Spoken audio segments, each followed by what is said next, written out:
Coming live from Self Love Lounge. Yeah. My partner Dre. Give me the beat. You talk to him. Look.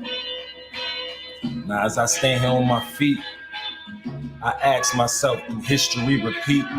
I know it do, but this is deep. From the slaves to the streets, from the cotton to the concrete, you give me Willie Lynch vibes. From that white man you hide, but you would kill me for my fucking ride. That's that envy you can't hide. That's that meet me outside, can let it go cause of your fucking pride. Back in the day, they take two field slaves, turn them against each other, something like the Django days. Whichever one was still alive, that's the one that went. The dead slave, he was gone, you won't see him again. And nowadays, they take two rap niggas, start beef, move out the way, and clap niggas. You better know your weapon good if you aim in sight. And if you kill a kid by accident, you got a night. You niggas so tough and Zimmerman is still around, but you would pay a couple K to knock your brother down. You think that God and evil fake? Until you die and reawaken your soul and made it through them gates of hell, they await you. And everything you ever feared, that's that shit that's gonna take you. And all them demons that you claim, then took the same out your brain. Now it's time for you to feel the flames. You see them demons like the streets. You can praise them all you want, but in the end you meet defeat. Open your eyes to the truth. But most of y'all can't do that cause them lies be just as fake as you. Been spitting facts all my life. Your brain gotta watch for bullets, but your back you gotta watch for nice. Fuck nigga, you need to listen. I'm competing with the old me. You look at me as competition. I never thought I'd see the day when I would get off on this microphone and say this shit I'm about to say. But hey, it need to be said and they like damn right. Got on my knees, prayed to God just the other night. Help me win the fight against my own kind. And if Black Lives Matter, niggas colorblind. They in denial when they hate it when you speaking facts. But a race war ain't the reason why I got the strap. Don't get it fucked up, cause anyone can feel the shell. But not just anyone gonna kill me for my clientele. Folks be seeking all these questions, but don't want the answers. The last time we stuck together was the Black Panthers. But since then, it's a block for a block. They get on TikTok and make a song about a dead op. To be a rapper now you need a bulletproof whip. No other genre like this. Now ain't this some shit? You ignorant. Get on the gram, you don't think twice. And make a joke about him fighting for his fucking life. So many of them throw rocks, then they hide their hands. But this reality, not Meta or the Central Land.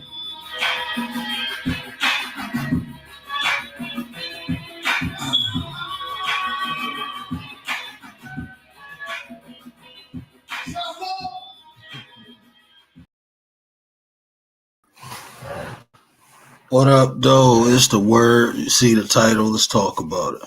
But do me a favor, though. It's free to you, but it means a lot to me. Hit that like, and if you're new, subscribe for me. I'm just trying to spread the word. Help me out with that. But today we're going to talk about agreeing and disagreeing. All right? The only reason I want to talk about this is because I just see in life in general that a lot of times we can't agree on one thing and it pushes us away from a person, right? It may be religion, it could be politics, it can be lifestyles, but ultimately it seems sometimes with many people that we focus on the differences and not the similarities, right? So if we come to a point where we can agree that we have differences, we can move past those differences and look at the similarities. Because even in religion, our religion teaches us is to pay homage to the Most High, Allah, God, the universe, and treat other people good. All religion and spirituality systems teaches that. But instead, we look at the different practices. But a lot of us suffer from the same things that don't have nothing to do with our spiritual beliefs, our political beliefs, or our lifestyle. And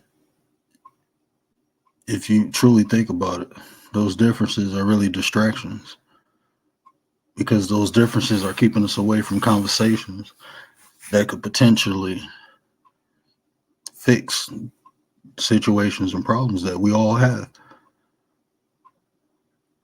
Even I get to a point what agreeing or disagreeing means to me, or the way I look at it, is like this. I don't have to believe in what another person believes in. And if it's too extreme, I don't deal with the person. I stay out their way. And if it's not too extreme, okay, I can move past that and let's talk about something else. Let's see what we have in common.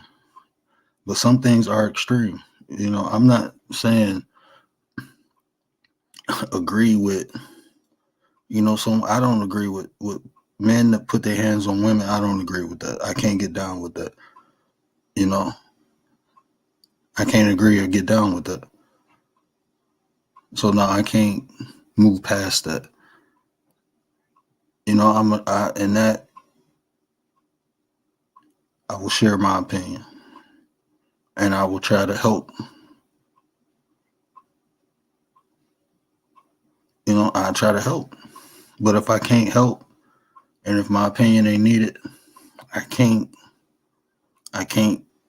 stress on it. I personally have to move past that.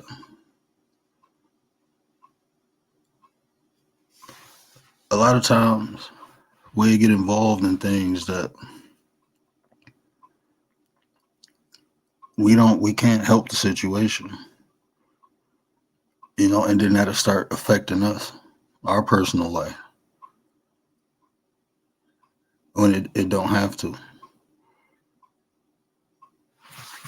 So, it's highs and lows to it, and I just went to an extreme because even when you're talking about subjects like this, you have to take in count there are extremes. There's variables in everything. And I'd be a hypocrite if I say, oh, I can agree to disagree with everything, but I can't. And that's an extreme. So I understand there are extremes. So I just wanted to put that out there. There are extremes. And sometimes we have to put our foot down and fight. I'm not talking about that. I'm talking about because you're a different race, because have a different spiritual, religious background, because you had a different upbringing. That's what I'm talking about. Because if you just take the black population, right, we just will focus on the black people. We all had different upbringing. We all have different spiritual beliefs, different religious beliefs, but we all got the same problems too. And if we continue to be separated because we have these different beliefs, we'll never come together and fix the same problems that we have. And I'm telling you, that's a distraction. That's what they were created for.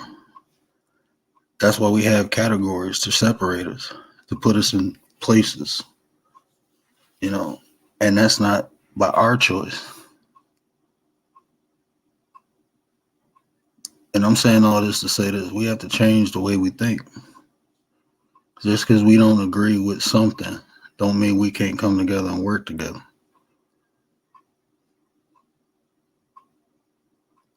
Everything starts in the mind, is the way we think. Because the way we think is the way we look at things. And the way we look at things dictate the decisions and choices we make. So if we continue to find things to separate us, we'll never come together to fix what we need to fix. We'll never have conversations. The conversations will never lead to solutions or things we could begin to implement to change the things. And in my opinion, it's all by design. It shouldn't matter if a person worships a different God than you, if it's making them a better person. If it makes them a good person, why do it matter? It shouldn't matter. Now, if it's doing the opposite, I can understand. Like I said, that's an extreme.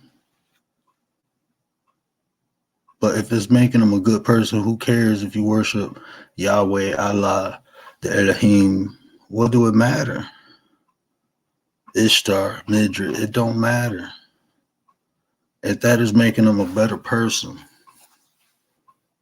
And then you miss this too, right? When we look at just because somebody believes in something, you miss the variety of life. Because just because their God ain't your God, don't mean it ain't something you can learn from it.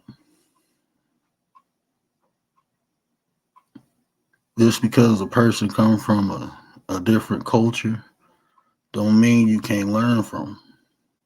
I mean, everybody eat different cultures' food. You know, everybody do that. We all eat different cultures' food. But everybody eat tacos. But it was a large movement to go back to Mexico, right? Like they go take the tacos with them. No, you want them to leave the tacos, but kick the people back. Leave your dances. You know, even when they say, "Oh, black people go back to Africa," okay, guess what? We taking the stoplight, the gas mask. We taking the internet with us. We're taking soul food. We're taking the dances, the music. We got to take that back too, right?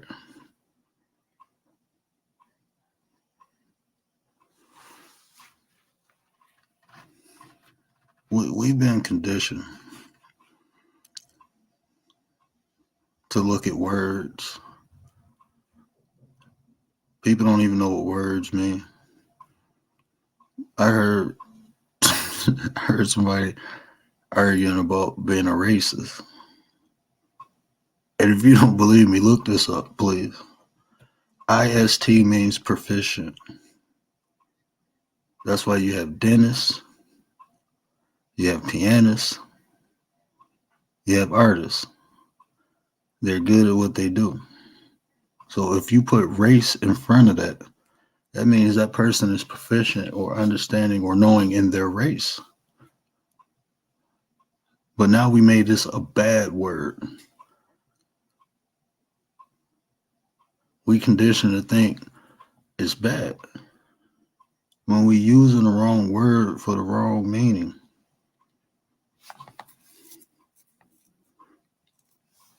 So if you say prejudice, that means you're prejudging.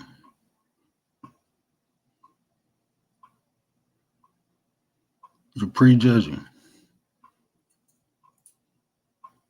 That's more adequate for someone who look at someone and determine what they are before they get to know them.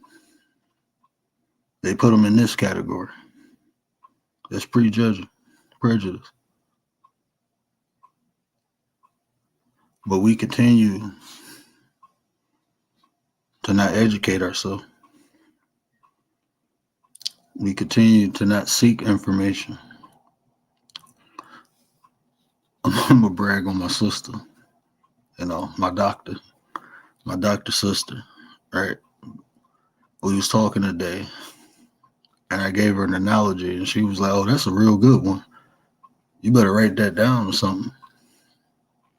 And we was talking about information. Now, information is only found when you seek it. And I told her, like, if you walk into a bookstore and you're looking for a book about cooking, you ain't gonna see all the other books in there about information that can change your life. You simply walking in there looking for a book about cooking. There could be a book in there that could change your life for the better. But you won't see it because you're not looking for it. But that's what I'm saying. We have to start looking for the right information. The information that matter. Like even when you go on YouTube, on this app, It's so much information on here. But when I come on here, I look for combat sports, right? I'm a big component in combat sports. I love mixed martial arts. I love boxing. And that's what I look for. I look for the content creators I watch. And it is a lot of information that I miss. But even then, I'm intentional with what information that I put into my brain. We have to be cautious of what we watch because most people don't even understand how they intake information because they don't teach us this stuff, right? They don't teach us we can pre-program our subconscious. They don't teach us that. Why? Because it's not lucrative. It's not lucrative to have people who think.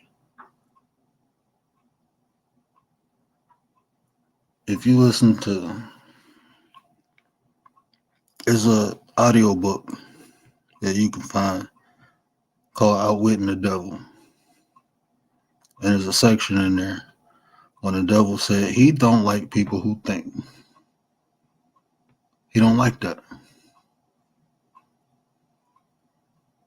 And this is this conversation the person having with the devil. And he said because the people who think can't be easily influenced.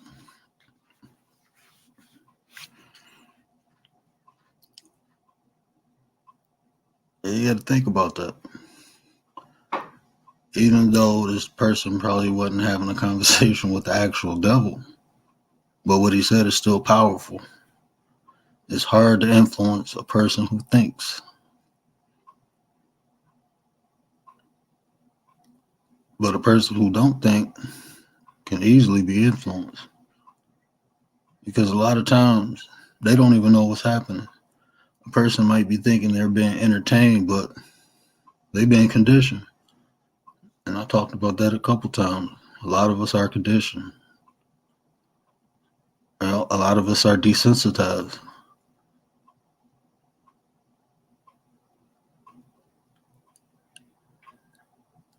And we don't even know it. There's some things that I look at today and I look like, how did I think that was okay?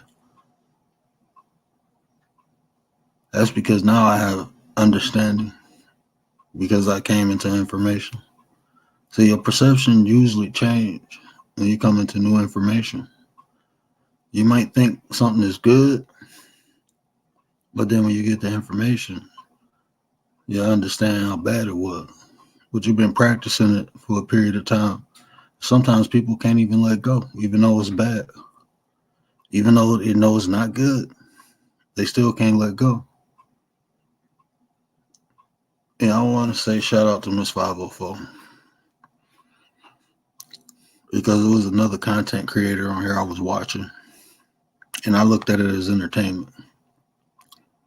She asked me, well, when is it going to not be funny? And I'm like, what is you talking about?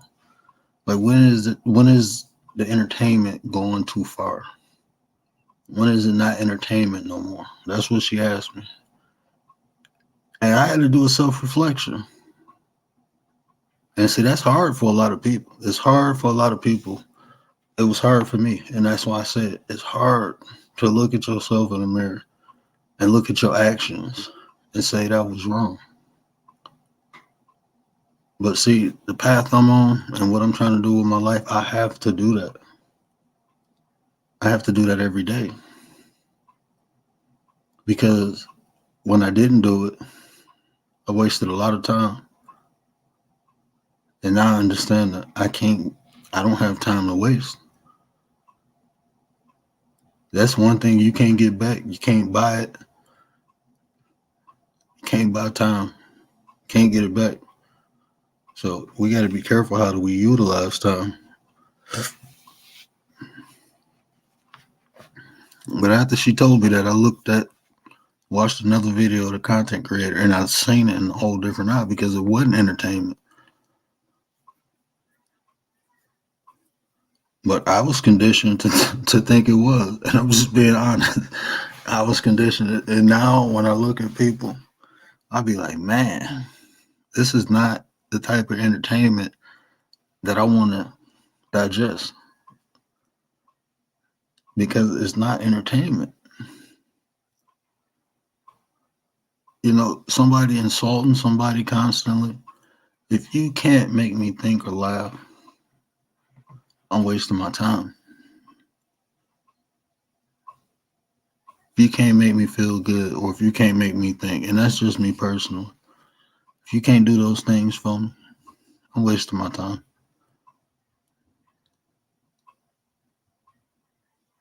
Because now I'm aware. We have to, just like we supposed to be aware of what we put in our body. And I'm not gonna lie. Like I said, I'm not perfect. Anybody who know me personally, like, bro, you used to be a vegan. I did. Then I got lazy. I blame it on my wife, but I got lazy. It's a lot. You know, that's a lifestyle. What up, though, Queen Sanders? You know, that's a lifestyle. And I got lazy. That's why I said I'm not perfect. You know, I'm not perfect by far, but I'm gonna try. I'm gonna try to do the vegan thing again. Because we gotta watch what we put in our body, and we gotta watch what we put in our mind. Because until we understand how information is downloaded, just be aware. Because if we put the wrong things in there, eventually it gotta come out. You know, so I try to be responsible, even with my words. You know, I try my best to be responsible. Because believe it or not, and I'm gonna prove it to you, words are spells. The words you say has potential to influence people, good or bad. They are literally spelled. Words are attached to emotions. If you call, I'm a man, right? Did you ever notice this? A man can call another man a punk, and he'll probably laugh it off. But if a woman call a man a punk, what's gonna happen? That energy, a man gonna feel like a woman trying to take his masculinity away from him. That's the emotion is attached to. Just like when a woman call a man a B. You know, that's the emotion that word is attached to. You get a reaction. So we have to be careful what we say to people and how we say it.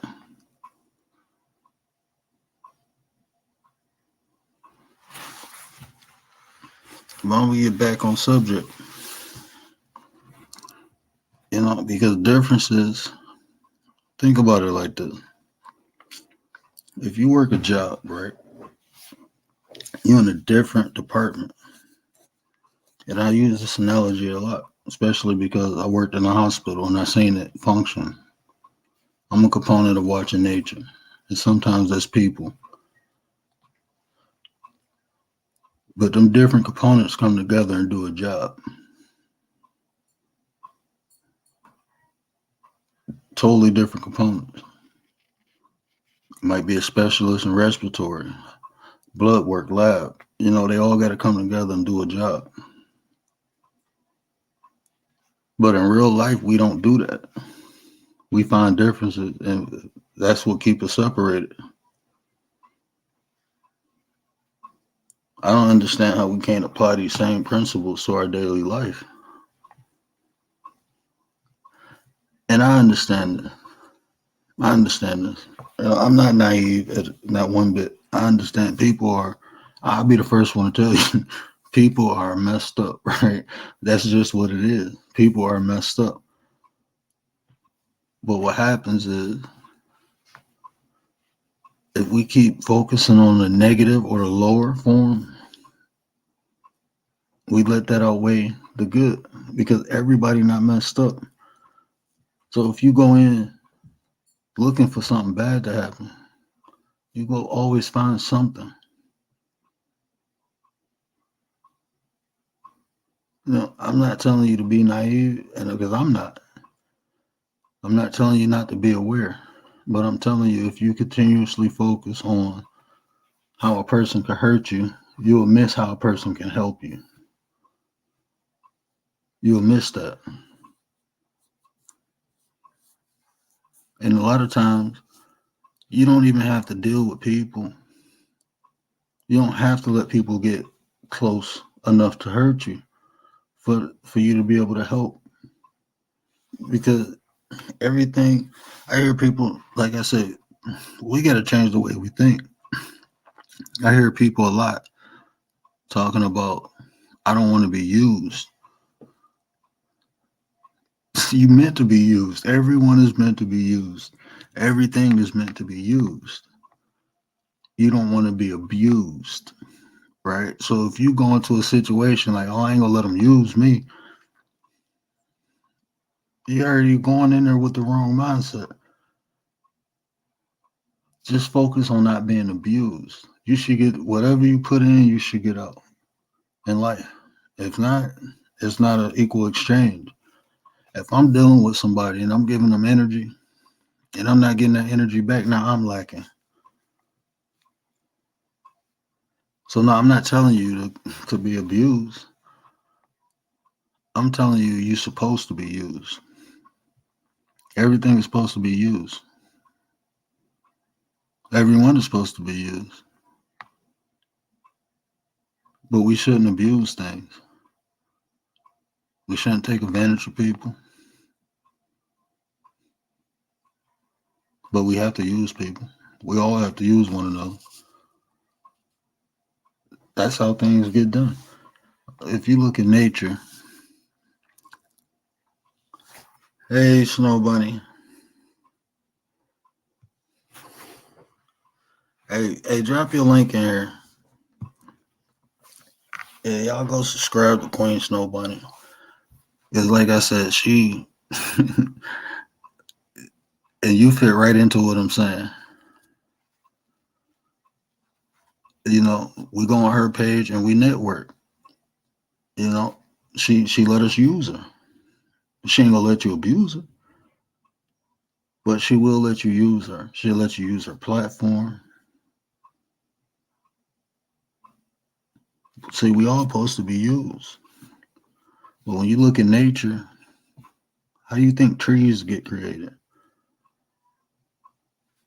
It is a seed that got to go into the soil. Two different components. The rain, that's another one. The sunlight. All different things using one another to grow, to create something. Cooperation, that's what we're supposed to do. That's natural. Using one another is natural. There would be no trees if it wasn't for the soil.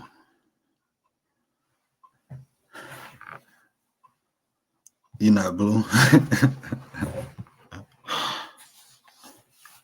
But everything is supposed to be used. So we have to change the way we think.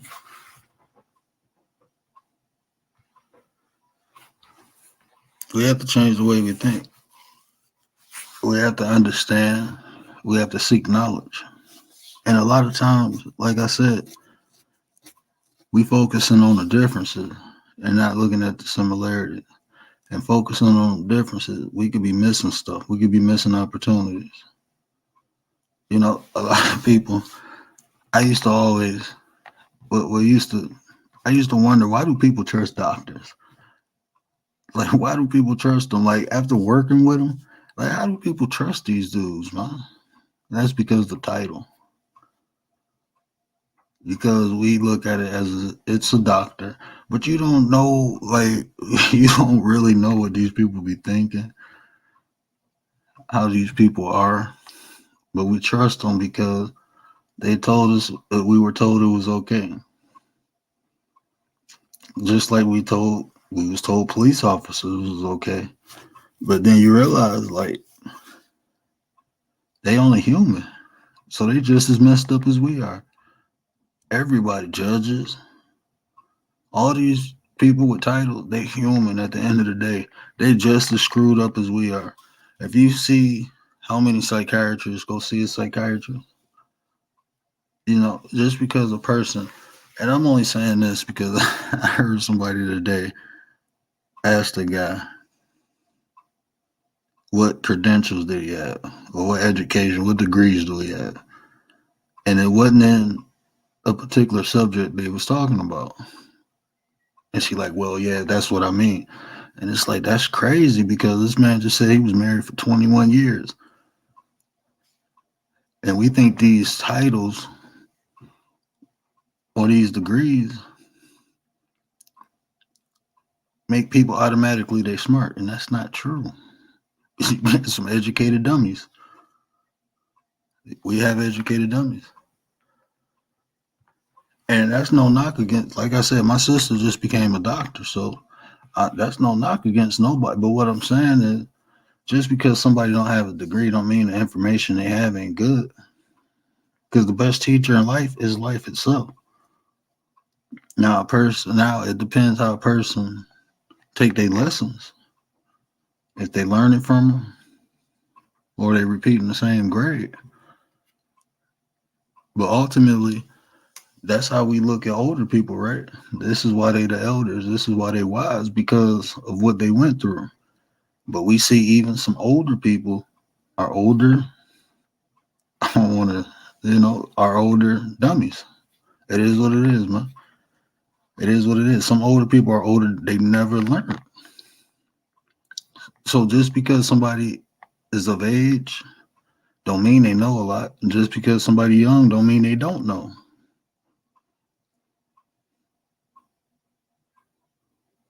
We gotta stop. We gotta change the way we think. Because it's not getting us nowhere. It's not getting us to where we want to go. And I think at the end of the day, no matter what race, what belief, what religion, I think ultimately the ultimate goal is peace and harmony with everyone. I would hope that's what everyone is striving for, is to just have a good, peaceful life, non-stress, non-drama. I hope that's what the goal is. And if that's the goal, let's focus on that. And the people who agree to disagree, that's who we can deal with. People who want to be angry and mad, oh well, that's a distraction. It's simply a distraction. Because we got to take our time, our energy, and our efforts away from doing something to accomplish something, to address some BS. That's why I'm not into that beefing. I'm not into that. I'm straight. I had too much drama in my real. It's a distraction. It slows you down. It's nothing. I can't get nothing out of it. Me personally, I can't. So I just choose to focus on what's important to me, and that's me solving issues. I'm gonna be honest with you. I got a good life. I got a peaceful life. I don't bother nobody. Don't nobody bother me. I get to chill with my wife and kids and enjoy life. I get to chill with my family. I got a peaceful life. But I'm not naive. I'm gonna have same issues when I go outside that any other black man have. I'm gonna have them same issues. So I can live in my bubble and be happy. Or I can share ideas in hopes to find a solution to solve some of these problems. And that's what I'm doing on here. I'm trying to share my input or share what I feel will work for me. Because I'm going to teach this to my kids. They're going to have this information at an earlier age than I did. And I hope they can do more with it than I do, or what I'm doing with it. That's what I'm going to do regardless. But if I can share information and it can help other people, and other people can do the same thing that I'm doing.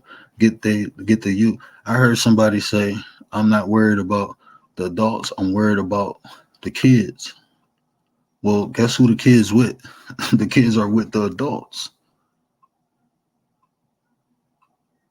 The kids are with the adults, and I'm just being real, right? I'm being real. I can't go out and help people kids without dealing with the adult. But if I help the adult, they can influence the child. That's their kids.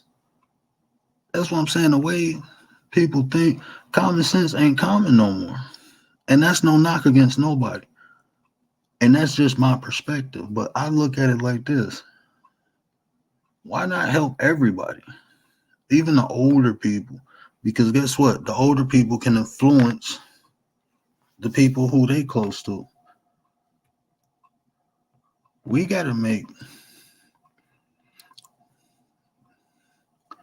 we this gonna sound crazy, but if we truly want change, if we want life to be better, and it can be, like I told you, watching my sister get hooded yesterday, it gave me hope. It gave me hope that this world can be better, that it can be better, because there's a bunch of young people going to school, graduating with degrees that I never knew existed. They are studying how to make this world a better place. Social justice. They studying these things. They getting degrees in it. They getting degrees in it. So I have hope, but we got to do stuff too. We can't wait for them. We can't wait for nobody. We got to save ourselves. Ain't nobody coming to save us. I'm sorry. I got people, my family, who very religious, and they thinking about the rapture, and they're thinking about Jesus coming back. I ain't got time to wait for none of that no more. I ain't got no time to wait for Jesus to come back to save me. You know why? Because God gave me the ability to save myself. I mean, if you want to be truthful, why I'm wait for somebody to come save me when God gave me the ability to save myself, the wisdom, the knowledge, and the understanding to do it myself? To me, that's an excuse. I'm sorry.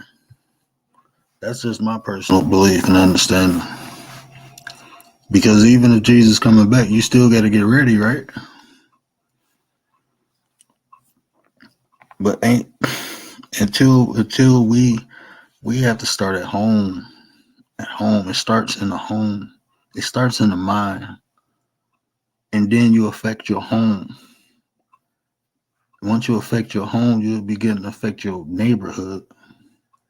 My wife's cousin called her today, and baby, I'm sorry if I say this and you get upset, but her son was getting bullied at school, and one of the little boys told her son, kept calling him a girl, and he went home and said, "I don't want to be a boy no more."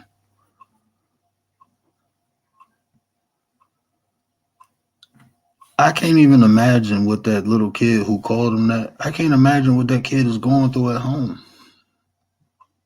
Like, if you think about it, like, you a little kid and you come and bullying, picking on another little kid. It's probably because it's happening to you at home. See, a lot of this bullying stuff, hurt people. That's even kids. That's especially kids. That's how they learn how to hurt people, because they're being hurt. They're being bullied at home. My son replicates almost everything that I do because he watches me. The way I treat him ultimately is the way he treats his mother. Now he a kid, so he getting his own little thing too. But ultimately, he see me rub his mother's feet. He go rub his mother's feet. So I can only imagine what these little kids are going through at home to come to school and get all that out of them and put it on another little kid. You know, when I was younger, my grandmother told me if somebody bully you, hit them in the mouth and they'll stop. And that's true. But as I got older, I realized, and you talk to some of these kids, and I realized what they was going through at the time where they was putting me through, where they was trying to bully me. And you get older, you start having conversations, you hear what they were going through and why they did it.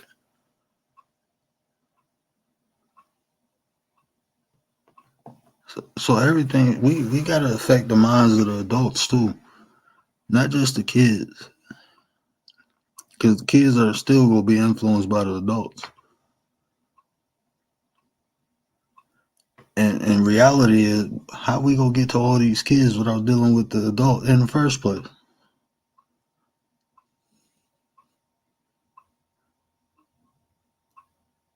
But if we don't have these conversations, then guess what? It's going to get worse. And it's getting worse. Especially with the youth. It's getting worse. Because the adults are too busy being entertained. And the kids is trying to learn. Kids want to be influenced. Kids want to learn. But the adults, I mean, you got women on here, grandma, doing some crazy stuff. And then, like, how like, how am I supposed to take you seriously? That's how I look at people. Like, I can understand when you in character and you're doing the character. Yeah, that's a performance. But when you talking about this is you in real life and you acting like this, how can I take you seriously? And who are you influencing? You got over 100-something people watching you do this. How are you influencing these people? Like, people don't take response. They don't even think about that. Like, you hear people talk about selling their soul, right? And don't even understand that concept. They don't truly understand that concept because it's not $1 that you get for your soul. A lot of times you're selling your soul for attention. You know, you can sell your soul for attention. And what do I mean by that? And no knock against nobody. I'm not, if this is you and you feel some type of way, I want to apologize. But I'm just using this as an example. But someone who go get all the surgery just to look a certain way, right? And then later on they found that these surgeries are going to cause them health trouble. That's selling your soul.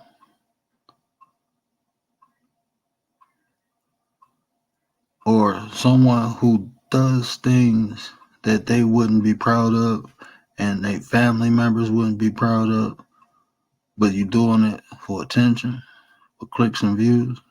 That's selling your soul, man.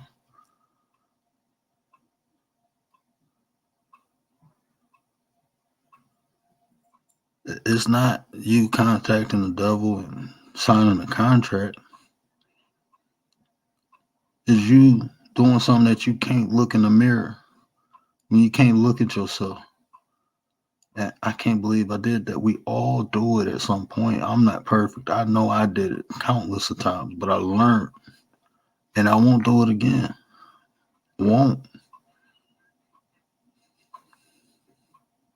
We have to learn from our mistakes.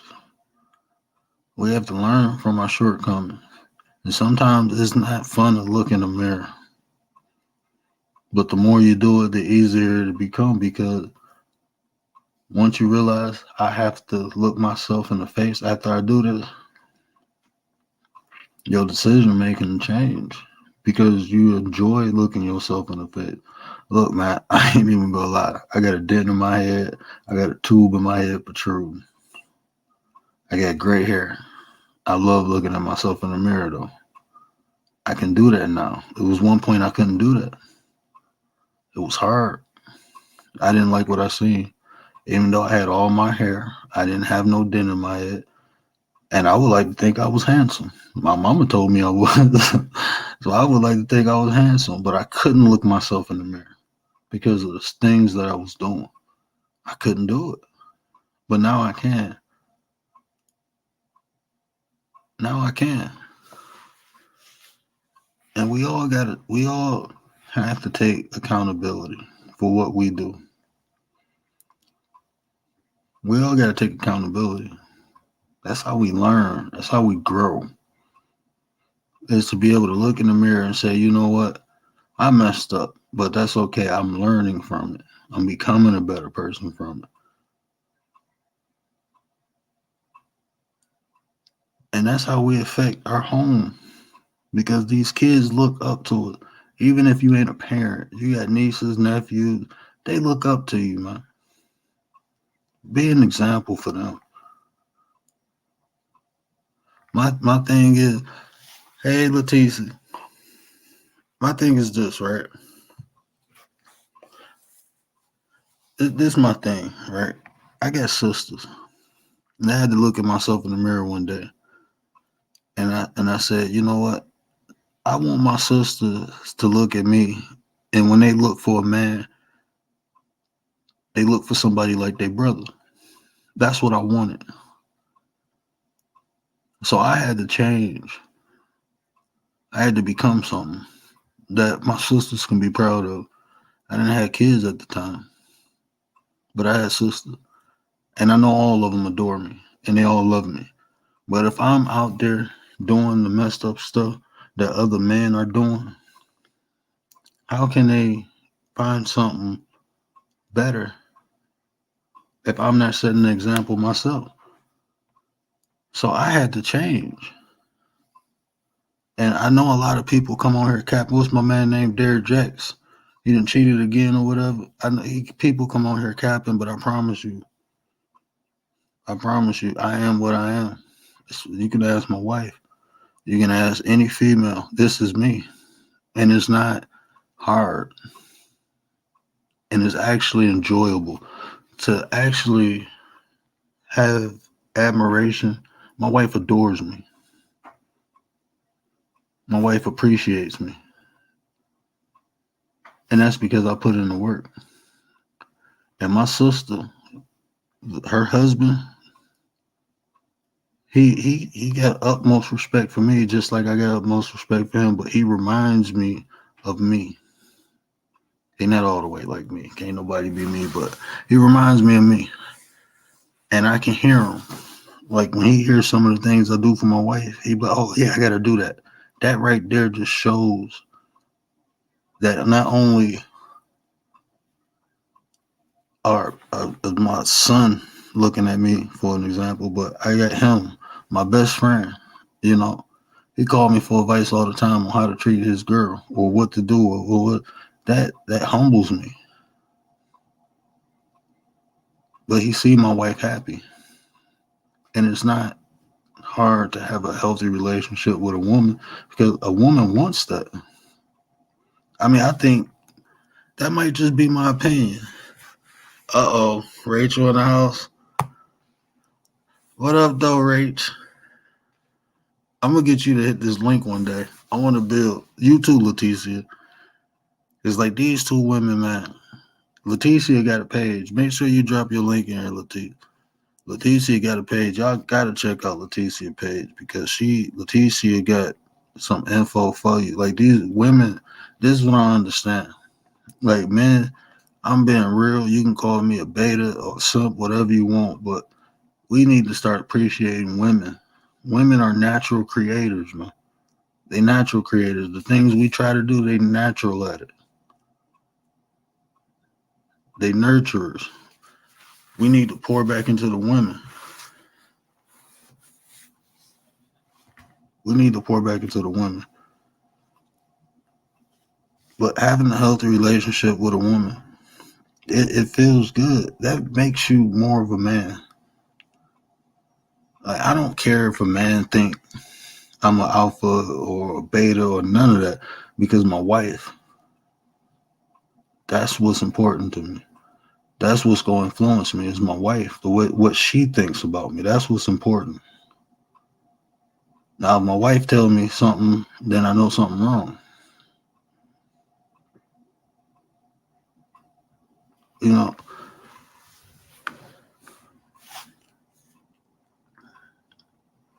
but we got to get back to, we really got to affect our homes. We got to change our mindset and affect the homes the way we think. And just because, like, some of the smartest people I know, they don't believe in what I believe in. I don't think really nobody understand. I think I created my own spirituality or my own belief system in general. So no one would agree with what I believe in. And that's okay with me because that's what works for me. Allow things to work for people to work for them. But that don't mean you have to work against them.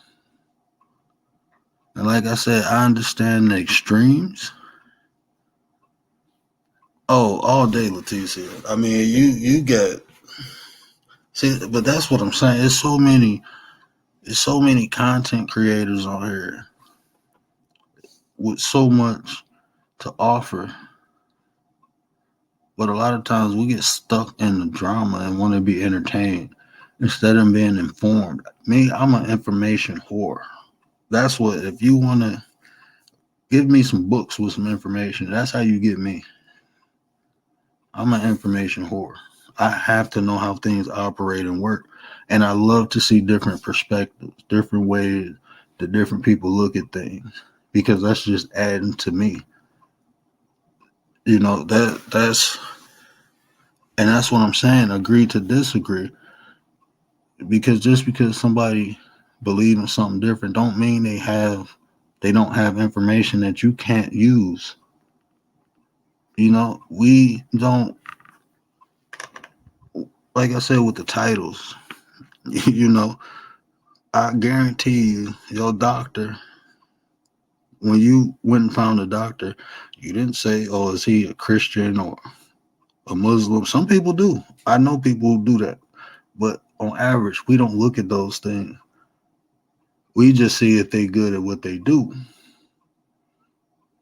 We don't do a background check on them. Like, far as personal. Oh, you don't like this doctor because he went to Michigan, or you don't like this doctor because he went to Ohio State. Nah, as long as they good at what they do. As long as they good at what you went there for. And that's how, honestly, I think that's how we should deal with one another. As long as the person is bringing right information with good intent, I can use it. Or we can build. I'm willing to build with people who come from different spiritual. If we got the same problem, maybe your different religion or your different political views, maybe you got a piece or an answer that I needed because of that difference. We don't even look at it like that. Like I said, a lot of times we find more reasons to separate than to cooperate. And that's been going on. And I'm telling you, it's designed. It's created that way. It's designed. Even, okay, if you believe in the Bible, right? Let's go back to the story of Nimrod. Before then, everybody spoke the same language. And what happened? Nimrod went up on the Tower of Babel. God knocked him down, changed everybody's language to separate them so they couldn't communicate. It was created that way, man. And that story is told in that book that way for a reason. Most people don't even know how to read the Bible. You know, I told somebody, they was telling me that prophecies of the Bible are coming true. And I asked them, say, if you get a table, right, it comes with instructions on how to put the table together. I said, yeah. And I said, so if I gave you a book that was written 2,000 years ago on what is going to happen, can't you find a way to make those things happen? No, that's what happens. And I'm not saying if you're a believer, and I'm not saying that, but I'm giving you another way to look at it. When you talk about prophecy, stuff that's supposed to come true and stuff, you got to look at it a little deeper to see if it's actually instructions on how to make it come. Sometimes those are instructions, and I'm just telling you from studying. When you begin to understand language and how things is translated, when you take something from one language to another language, you're taking the essence of it away. Because you're taking an understanding of the people who wrote it. They had a different perception. They see things differently. Like my wife speaks 3 different languages, and she'll tell me what something mean in her language, but the actual meaning of it is something totally different. But that's the best way she can translate it to an English understanding. So if you take a book that was translated 4, 5, 6 times, you start losing things, and you got to replace them with a different perspective. That's like when they talk about the Egyptian gods. Those wasn't gods. Those were deities. They were divine principles. But if you look at it as a god, you miss the lessons that it was supposed to teach. You miss the origin or the reason why it was created. Because the people who told you what it was didn't understand it. But they told you from the best way they could understand. That's what happens a lot in religion. That's why a lot of it looks similar. It's different. It's the same story told by different people. Same story told by different people. And people can only tell a story from their own perception, the way they think, from the way they mind perceives things. That's how people tell stories. That's why when they did that,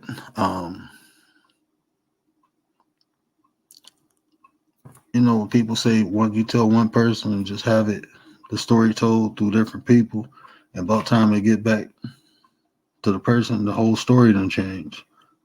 Because everybody put their own perception into it.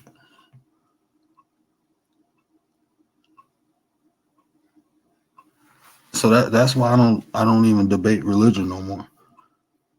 Because most people don't even understand it. I don't even debate no more. I don't care who's right. I want to know what's right. I don't believe in nothing. I need to know. But that's just me. Believing don't work for me. I need to know. And I'm not saying that's the way to go. I'm just saying that's the way. That's what works for me. And I share that because sometimes, it might be other people who believe it ain't good enough for them neither. So I share the information.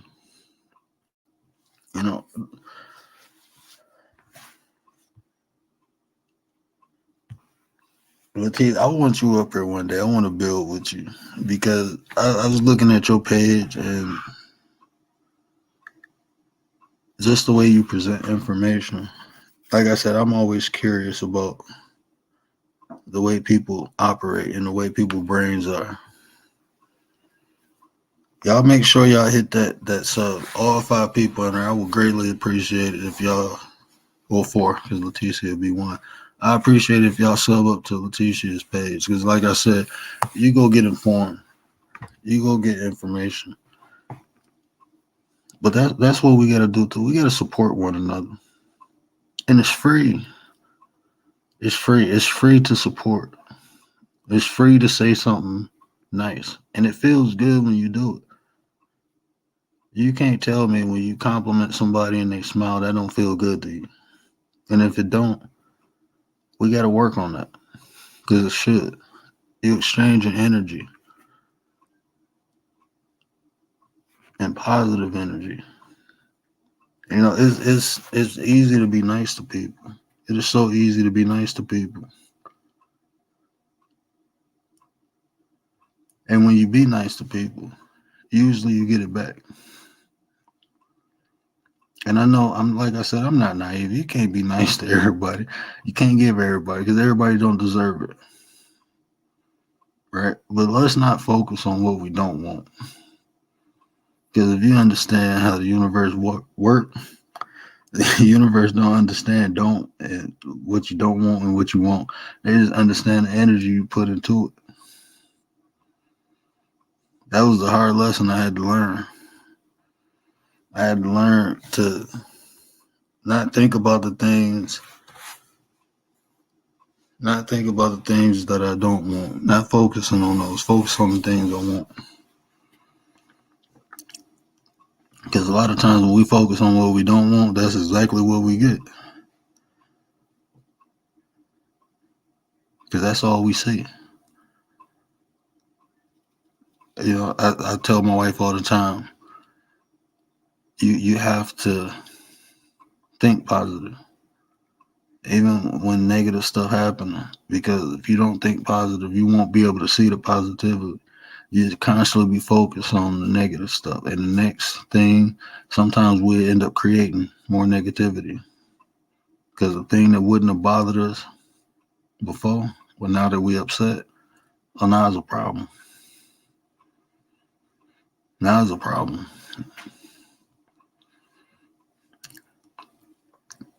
Life is life ain't fair. You know, life is not fair.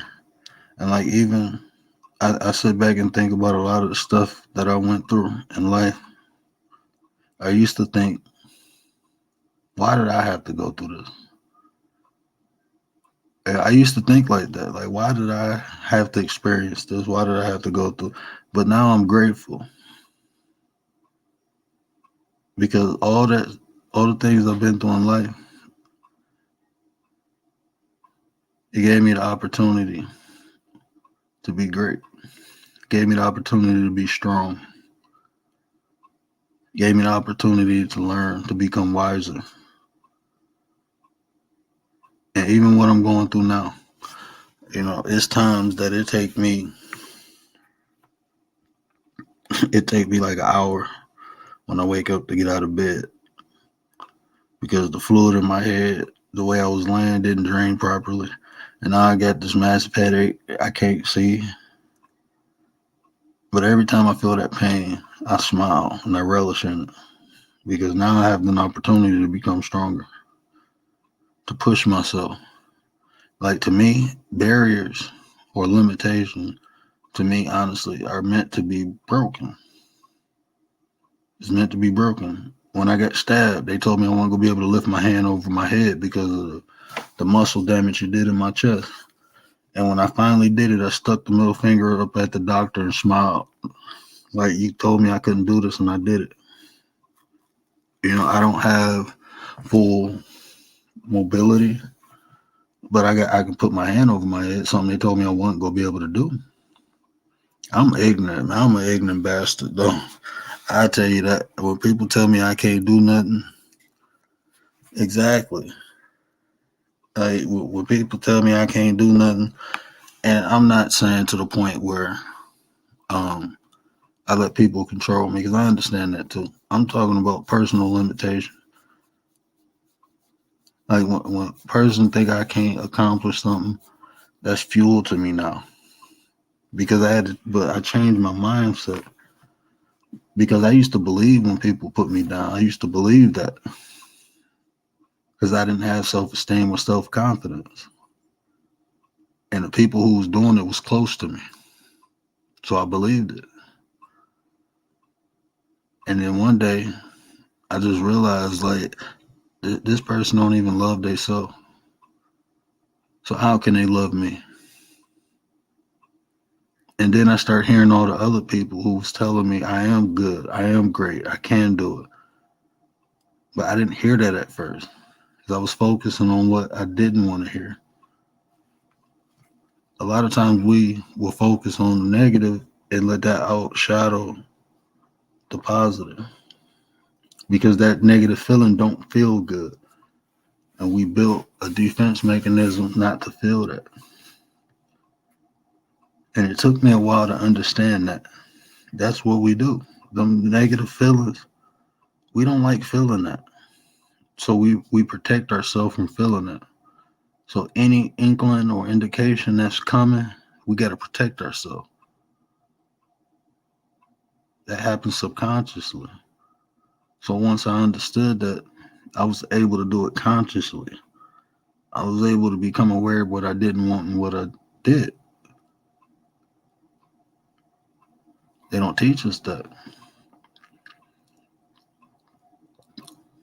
There's a lot of stuff they don't teach us. But that don't mean we shouldn't go seek the information. We got to stop accepting what they give us. Accepting what's given. History is simply written by the people who are in charge. That's the best way I can put it. That's why it changes. History is literally not what we think it is. The more you self-study, the more you learn. And you realize, like, we've been lied to. So what else did they lie about? But we have to do that. We have to seek that information. We have to seek that knowledge. That has to be a desire. It's there. We just don't look for it. Right? We don't look for it. And you know what? Rachel, I do the same thing. I support, and this is my problem too. I'm 100%, I support all positive creators. I will. But I have this thing, and talking to one of my mentors, he told me it was the Jesus complex. And I'm like, bro, why you say that?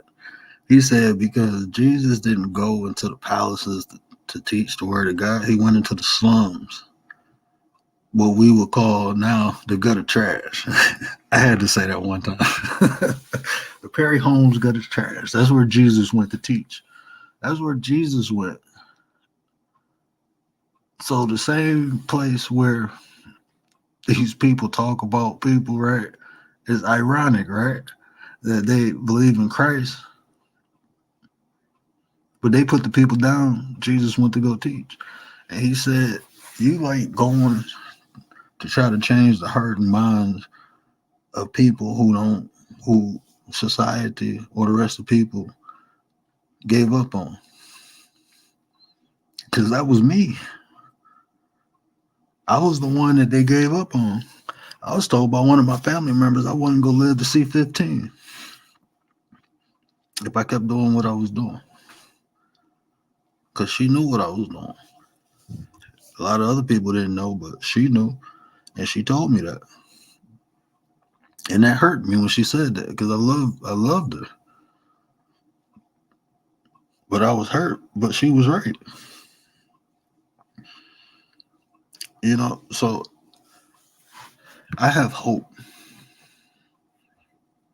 And sometimes I take it away and I give it back. But I do ultimately have hope, even for those who don't deserve it. Because at one point, I didn't deserve it. I didn't deserve it. I didn't deserve no one being nice to me. I didn't deserve no one's kindness. And I wasn't even like the worst of the worst. That's not how I'm trying to portray myself. I'm just telling you how I felt. I know people who did a lot worse and a lot more crazy things than me. And they even changed their life. So I got hope. But I just know when people describe a young black male, the ignorance of him, that was me. But I changed. But that's because I wanted to. And I understand that too. Like, I'm not naive. I say a lot of positive things, but I'm not naive at all. I want, Rachel, you laughing at me. Like, I want like I said, I got hope. That's why I use the term hope. I hope, but I'm not. I don't feel we can wait no more. I don't feel like that. I feel like if we don't do something now, it's just gonna get worse. It is gonna get to a point where nothing can be done. Because my generation, the generation that came after me, we are the ones that got these babies. So what we do, they watching it. And that's why, like when I was growing up in the area I grew up in and how I grew up, you just respected elders. You respected them. And nowadays, like if you look at Lil Romeo and Master P thing, right? I don't know if he said the video I seen of Master P. That's how a man is supposed to address a situation. I don't think he really said nothing bad. He just stated facts. Facts you can't hide. You can cover them up, but ultimately it's gonna come out. Facts will come out. You know, and I'm a true component of rewarding. Now I reward my son. I spoil my son too, but I reward him. But it's gonna be a time where he gonna have to do for himself. And if I just give him everything and don't make him earn it, when that time comes, it's gonna be difficult for him. And we see it all the time. We see somebody come from the hood, make a better life for themselves and their family. And then their kids who never had to experience that hardship become entitled. Because ain't no way you supposed to even say that about your dad, bro. Like what Romeo did to me, that's out of pocket. Especially doing it publicly. That's out of pocket. I don't care what my mother and my father did in their lifetime, the decisions they made, did what they did. I'm not about to try to embarrass them. I'm not about to say nothing negative. Everybody live and learn. But if I disrespect my father, guess what? My son go see that. He go pick up on that behavior. And guess what he gonna do?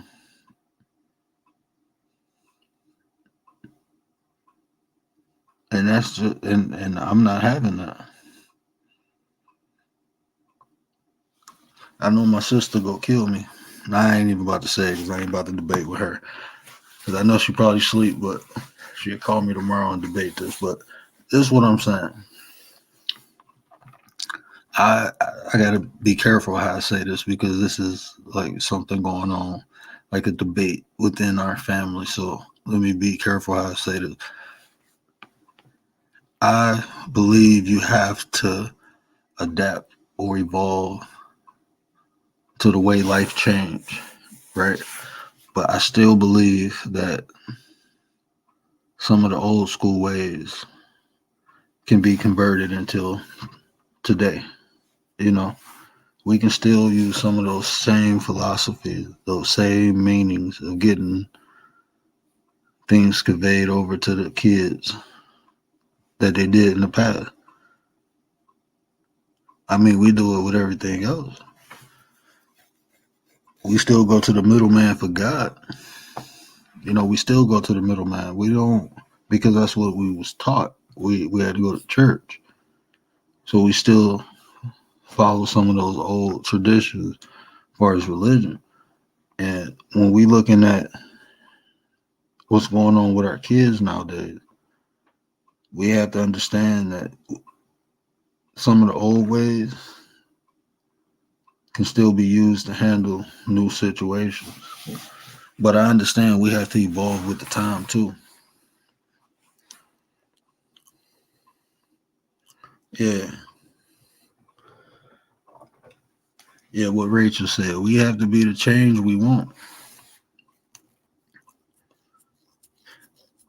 Letice, I'm telling you, it feel better too when you cut that middleman out. Hey, like look, like I said, I'm from the street, right? So I can relate a lot of stuff to the street. Like if you in the street and you got a plug and you cut the middleman out, it's more lucrative for you. Same thing with coming to the understanding you shouldn't have no one in between you and your creator. Don't put nobody in between you and your creator. You should get all that energy from the creator. You should get all that information. But we got to seek it for ourselves. We got to seek that for ourselves. Because when you find it, and they try to keep you away from so much information. Leticia, I need to learn how to use this. I want to make a video on the symbolism. I need to make this video on the symbolism because I just don't know how to get my slides over into it. I don't know what I'm doing. But if you begin to understand the information they kept away from you and how you can relate it and implement it to your daily life, you'll begin to understand how you can have a connection. There's a reason they put that middleman there between you and the creator. It's a reason. And once that middleman gone, and that third eye open up, that's like even when they talk about the third eye, you actually have a gland in your head called the pineal gland. But most people don't even understand it's calcified. So it's not, and what that means is not functioning properly the way it's supposed to. And it's done on purpose. So you got fluoride toothpaste, drinking water with sodium in it. They're telling you it's alkaline, but it's full of sodium, salt. What calcifies things? Salt. Stay away from the salt, people. Stay away from the salt.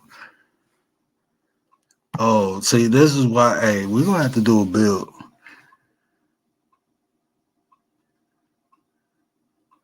Collectively, yes, we are going to the middleman for God. I'm thankful I removed myself from that indoctrination. I am the creator of my own universe. God equals creator. Yes. Yes.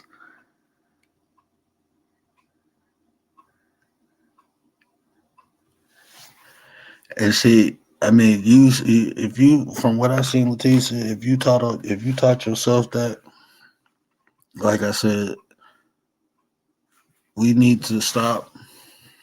We need to elevate these women because you watch Leticia videos, she got skills, and then that's the thing, like y'all ain't gonna believe me, but I'm gonna let well, my wife.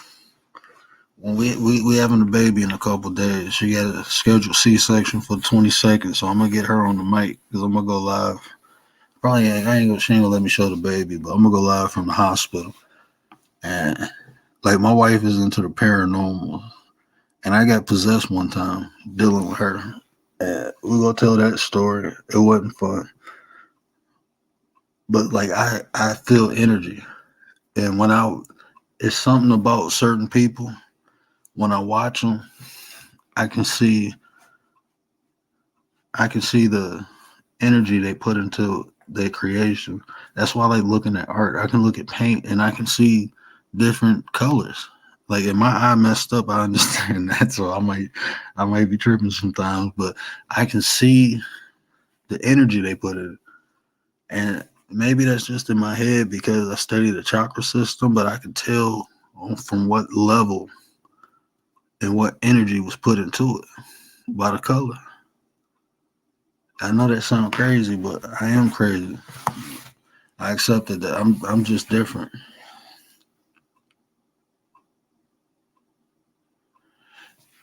On that, okay, on this one, yeah, I'm gonna check that out. Yeah, my OG, man, my mama trying to make me a video now. That's why I say I love my family, man. My family, we And that's what I be trying to share because like I got a story, but my family, they got stories too. And I know this is like in everybody's family. Everybody got somebody who persevered or pushed through something or just did something amazing. And we don't share that. Well, I ain't gonna say we don't share it, but we look at, how do I say it? We A lot of times we wait until someone else determines how amazing something is for us to have access to it. I guess that's the best way I can say it. So like we hear stories about overcoming things and stuff like that when it happens every day. It happens every day, especially in the black community. It happens every day. But we don't hear the story on the average person. And that's because I think that's to keep our mind sheltered. Because if we keep hearing all these amazing stories about these black people, we're gonna be like, damn, we can relate to that. We was going to, oh, we can do it. Yeah, that gives confidence. It builds self-love.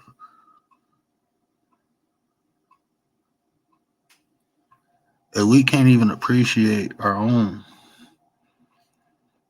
We don't appreciate our own. And I hate even saying it like that because it's not everybody. I feel like I'm stereotyping too. And it's not that because it's not even, I'm going to stop saying it's the mass majority. I don't even want to put certain type of people in the category of black people no more. I just don't. I think you should have to earn that. You should have to earn the right to be called black. I think that's what we should do. I think that'd be a good idea. We should, we should stop. I don't even like to be called black. I'll tell you why. Because I understand what I am and where I come from. I'm indigenous to this planet, right? We were everywhere, especially here in America. There's books to tell us that. I mean, I was privileged because I knew the stories. I didn't have to read a book. I was told directly from my mother who my grandfather was, who my great grandfather was. It was Native American. So I was privileged to information. I was told stories about my great grandfather. I was told the story how my grandfather walked away from the tribe to have an American life. He didn't even know how to read and write. Couldn't even write his own name. I was told these stories.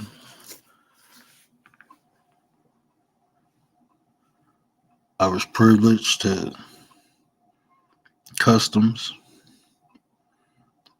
to the language. I was privileged to all that. So I know when I say I'm indigenous to this land, I know. I don't have to think. I don't have to believe. I know for a fact. But a lot of people don't. But to even put the category, to even call all these people black, I don't think they deserve it. I think a person should have to earn.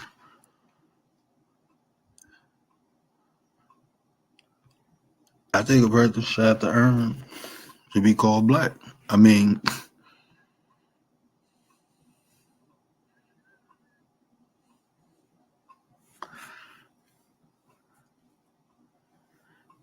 as our budget, yeah, and it's hard. Aluminum free deodorant, yes. I do not. You know what? If I put aluminum deodorant on me, I break out. Like I got my skin is sensitive.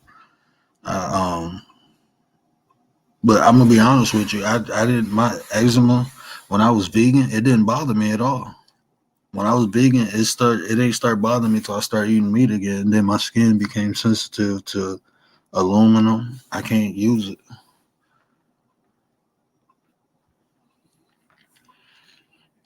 Oh, here we go, Rachel. Using big words. I'm just playing.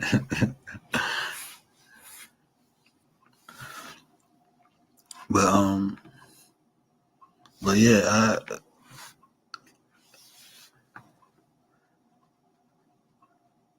out of our body. Yeah, we have to. Is being vegan. Being vegan is. You ever had bee pollen?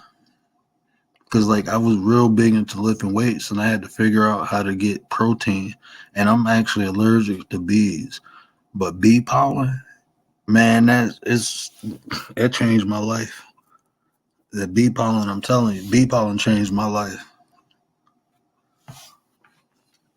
And it's like that, and that's why I suffer too, because I know better. Like I know how to eat, I know how to work out, and I'm right now I'm being lazy. It just costs a lot, and then the way it just costs a lot, and that's crazy. But see, that's how you know it's set up because food they it's some foods that you can't even get in America. And it's not because they poisonous to you. It's because it will literally wipe out a lot of these diseases. Dr. Sebi said it. No disease can live in an alkaline environment. Dr. Otto Warburg said it years before Dr. Sebi was born. But no disease can live in an alkaline environment. Meaning, if you alkaline your body, you'll fight off a lot of the diseases naturally. Like if you study Dr. Sebi and listen to what he said, it makes sense. Mucus is the cause of all diseases, basically. If you make your body mucus free, won't nothing foreign to your body be able to live in it. Mucus is what bonds it or helps it stay alive. And I'm a meat eater. And see, that's why I say I suffer because I know. Exactly like you just said. Like you just said, don't eat nothing with eyes because all meat has mucus in it. All meat has mucus in it. And whatever you eat, eventually it breaks down and comes into your body. All mucus have eats in it. We take local. Ooh, to build. And see, yeah, honey. And see, my wife won't even drink tea. My wife won't drink tea. And I try to show her the benefits of she's just stubborn. She won't drink it. But honey, yeah, we keep bottles of honey and I devour it. I'm getting my son into honey. But and see, I suffer because I know better. I know exactly what to do and I'm not doing it. And like I said, I ain't perfect. I'm being lazy right now, but I'm using an excuse. I wait till my baby girl get here and then I do the right thing. I always say that, but I'm gonna do the right thing. I got to. But when you know better and you don't do better, you tend to suffer more. And I understand that. So that's why I gotta get back on my horse. And that'd probably be more content because I'm telling you, like I said, I used to lift weights. And I'm talking about heavy weights. I was bench pressing when I stopped bench pressing, I think my max was like 285. I can push up 300, but I didn't push that weight on. But I was repping with 225. I was squatting like 350. I was deadlifting like 400. I was doing shoulder shrug and I wasn't eating meat. I was still getting my protein. I stopped taking pre-workouts. I learned how to eggplant. I don't use lemon at all because lemon is acidic. Lime is alkaline, so I never use lemon. I use lime. Um,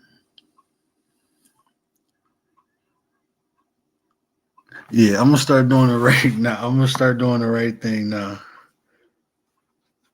I'm gonna start doing the right thing now. That's what I'm gonna do, Leticia. I am. I'm gonna start doing the right thing now. I'm gonna go. I gotta go grocery shopping before we leave anyway. So I'm gonna start doing the right thing now. I gotta lead by example. My kids ain't gonna do it unless I do it anyway. So I'm gonna lead by example.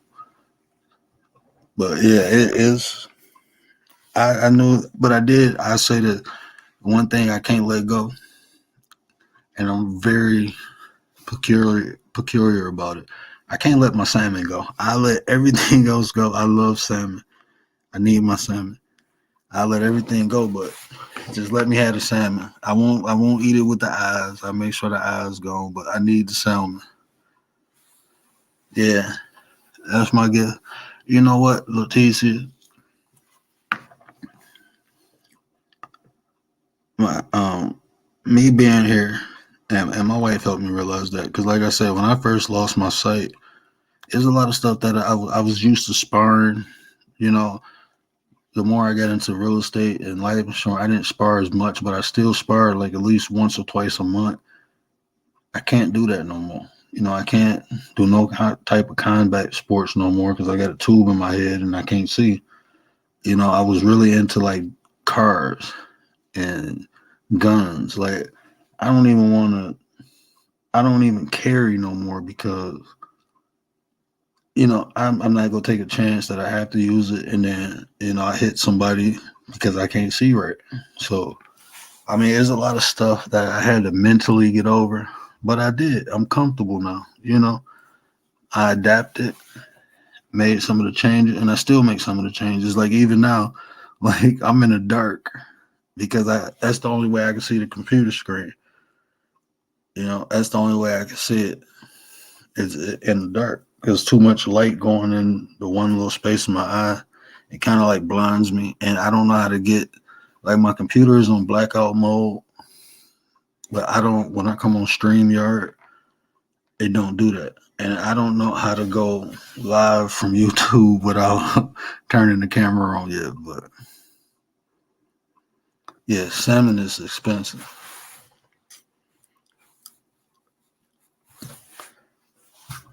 But yeah, this is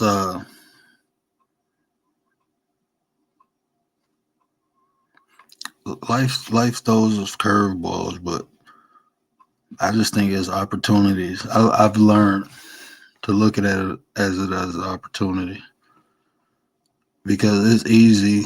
If you Christian based or religious based and you say you have faith,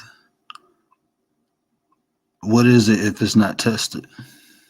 Do you really have it?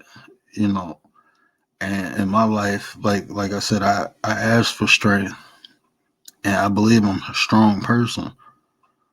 But if I was never tested, then can I really say that? And that's how I learned how to look at adversity. That's how I learned how to go at it. Because like I said, I used to wonder why. Why did I have to go through these things? And I don't know if everybody, do that. But I know a lot of people I did. I hear them ask why did they go through this. Doe Eyes, shout out to Doe Eyes too. Um, Doe Eyes did a interview with Dr. Lynn Byers, Lenonis Byers. And when she said that today, that, she had to bury two of her sons. And she said it messed her up. But then she said that she had faith. And she looked at it as if her faith was being tested. And it propelled her to the position that she's in now. And I couldn't imagine going through nothing like that. Like I've been through stuff, but I know it's people who went through a lot more than what I did. And they came out on top. And like she said, pressure can either burst pipes or it can create diamonds. And ultimately, it's our choice. And I understand it's hard to understand when you're going through stuff, it's hard to see the positive. Like I said, it took me months. It took me months to understand what I was going through. It took me months to realize that I still had a lot of life to live, and I still had a lot to give. Even though something was taken from me, I still got a lot to give. It took me months to realize that. So everything is a process. But don't be a pipe. Be a diamond. We got to be diamonds. And things are hard sometimes to get over. Even talking to my sister today, there's a situation within the family. And she just became a doctor, and it's still, it's bothering her. Even though she accomplished all this stuff, it's something that still bother her. And she is a psychologist. Like, she got her PhD in psychology and education. So it's like, okay, somebody with this information and knowledge should no, we all human. And I told her, it's going to take you time. But just like you accomplished everything else in your life, you're going to accomplish this too. You're going to get over this too. You're going to conquer this too. Because that's just what we do. That's the beautiful, that's one of the most beautiful things about being black. I tell you this, we've been through so much, and we always come out on top. No matter how you want to look at it, we come out on top. We find ways to get through some of the most difficult. Like, if you look at the revolution in Haiti, everything was against them people.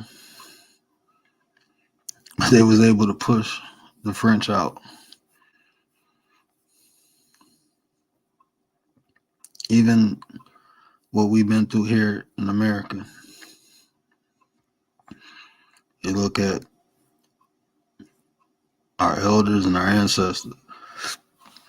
My grandmother told me stories about, people being dragged out of their house, hung from trees. We go through some of the most difficult things, but we come out. And we get scratches, we get scars, we get all that, but we come out on top. And we always find ways.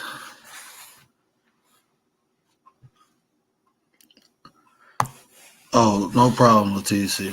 I appreciate you coming showing love. Y'all make sure y'all check out Leticia's page.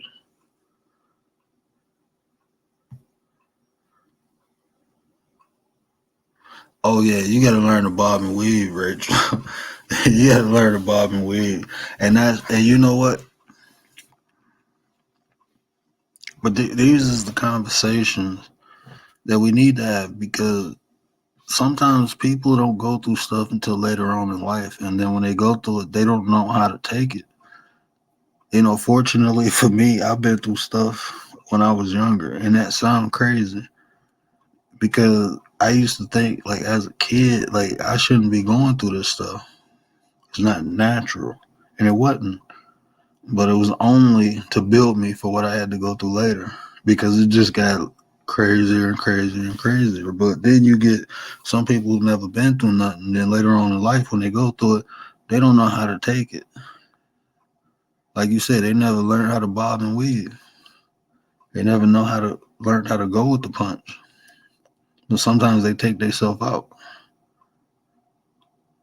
It'd be too much to bear. So even in that sense, we got to get back. We got to get back to the homes, and we can't exclude the adults and just focus on the kids. And we can't exclude the kids and just focus on the adults. We need to affect the home. And just my personal opinion, like I said, I'm always open to build. If I'm wrong, please correct me. I have no problem with that. If I'm not saying the right thing, just tell me what the right thing is, right? That's all I ask. But I think it's the mindset. I truly believe if we change the way we think, that'll lead to the way we look at things. And the way we look at things, we can make better decisions, make better choices, you know. But a lot of things, like it's the reason they took the shackles off our hand because they had our mind caged. If the mind is caged, why do you need shackles on the hand? And even I had conversations with people and they say, "Oh, the Willie Lynch letter isn't real." Okay, but is it? So what if is an argument that a black person wrote it? And I tell them, so what? It's true. You can look at it, analyze it in real time of what's happening right now. So how is this not true? Well, how is it not a fact? It don't matter who wrote it. It's going on. So instead of debating on if it's authentic, let's talk about how we can correct it. Let's talk about how we can get to a point where we can agree to disagree and begin to work with each other because everybody else do it. And we see the benefits and it's just we can't do it on a big level. Like I look at I used to think like white people didn't beef on YouTube. I used to think that until I found a section of people or white people beefing just like we are. And it's like, okay, they do it. But you know what you see more? You see more of them cooperating. So anything that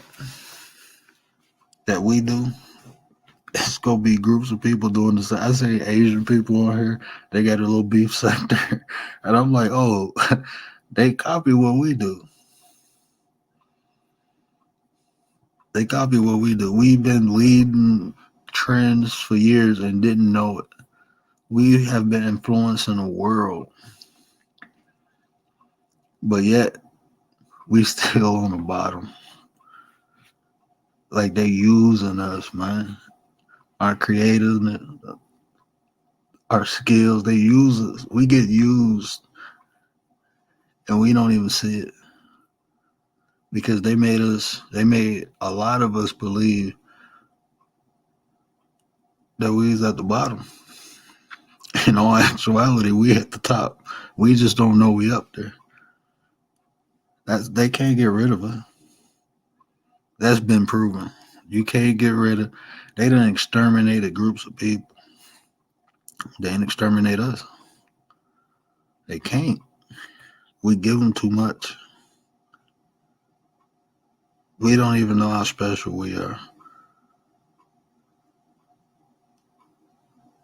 If we come together, and we don't even need a lot of us. It don't even need to be a lot of us. It don't even need to be a lot of us. We just need the right ones to come together and we can create a better life for us. I'm gonna just say it like that. I think if our life is better, I think the world is better. I truly believe that. I've seen that in meditation. If we become better, the world becomes better. If we can come on one accord, because it's natural. Everybody, we influence everything when we influence everybody. That's why they study us. If you listen and pay attention, like when the COVID vaccine, what was they begging for? Who was they begging to come? Who did they kept saying they need more people? They needed more black people because they needed to see how this shot affect us. Because Sir Mendel told us The father genetics told us dark is dominant, light is recessive, right? So if we are the most dominant gene people on the planet. So if something can affect us, it's gonna affect everybody else. If something is effective towards us, it's gonna affect everybody else. If you look at genetics, yeah, that's the thing too. We gotta take accountability and stop playing the blame game. Rachel, I'm gonna get you up here one day. You don't even have to show your face because the way your mind works, you got so much information and insight, and your perspective is needed. So I'm gonna have you take personal accountability, and you gonna have to come up here and talk. And we need to hear how you think. We need to hear your insight. Oh, you never got the shot. I didn't either. I didn't need it. I'm telling you. Once I heard that, and see, like I said, I pay attention to word structure, word tone, and word selection very closely. And when they said they needed African Americans to come, I'm like, why do y'all need? Nah, bruh. And I already knew because, like I said, I love science, and Sir Mendel was one of my. Even though he was a white dude, if you look at his story, they wanted to take him out, the father of genetics, because when he starts saying dark is dominant and light is recessive, that went against evolution. His genetic studies went against evolution because if you don't understand, oh my God, that dude was so racist. I don't even say his name, but the guy who gave the theory of evolution was a racist. And that's just fact. Study them, read on them. And that whole theory of evolution was to put black people on the bottom. I'm just being real. That's what it was for. The whole theory of evolution. And I have debated people on that. I would debate anybody. The whole theory of evolution was to put black people on the bottom and Europeans on the top. But when Mendel came out, the father of genetics, and said, no, dark is dominant, and he eased it in because first he started talking about flowers. You know how you cannot take a white flower and get any color flowers out of it unless you made it with another dark one. You can't produce dominant genes from a recessive person unless you introduce dominant genes. But you can always get recessive genes from a dominant. Meaning, white people only can make white people. And after so long, if you ever notice, like this whole thing about this whole thing about I guess I need to stop being politically correct, but the whole thing about giving pills and different things to help people have kids, you don't really need that black people don't go through all that unless it's some type of medical issue. But you can only, like, Europeans can only mate through 5 generations. And if you look it up, you'll see what I'm saying. They can only mate through 5 generations before they have to introduce a dominant gene. There's only 5 because their genes are so recessive. Blonde hair, blue eyes, those are recessive genes. Those aren't dominant genes. Those are recessive. And that's just fact. That's not me. Don't call me a racist because we'll debate on that too. I play with words. But no, I don't really care about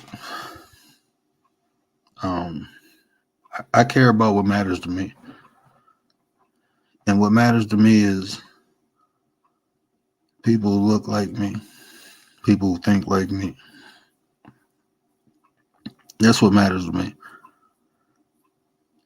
And I don't say that to be disrespectful. What I'm saying is I don't put no hate towards nothing that I don't put hate towards anything. So I don't hate people. I'm just saying it don't matter to me what other people think or believe or his story.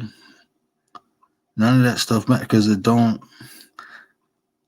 Yeah, I'll stop being political, Ray. I'll stop being political. But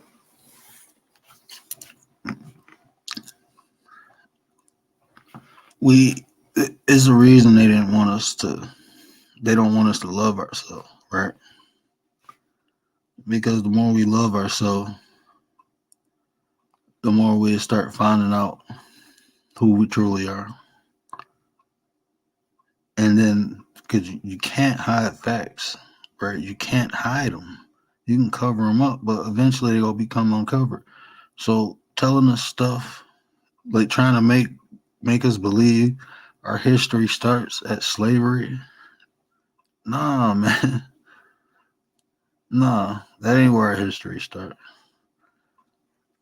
And you do that for a reason, right? You don't want us to know this land is indigenous to us. This is our shit. Even the way the government is constructed. We did that. We did that. And if the masses knew that, I truly believe their biggest fear is we'd do to them what they did to us. That's the biggest fear.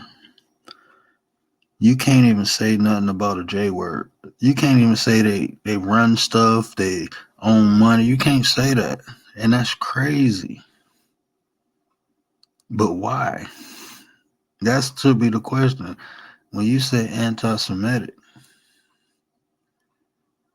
so could we talk about anti-black?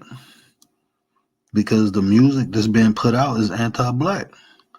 Death, death, kill, kill, calling women out their name, that's anti-black or anti-black people.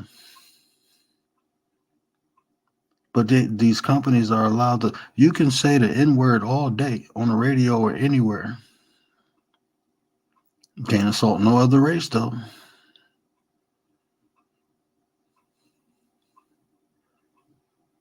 Why is that?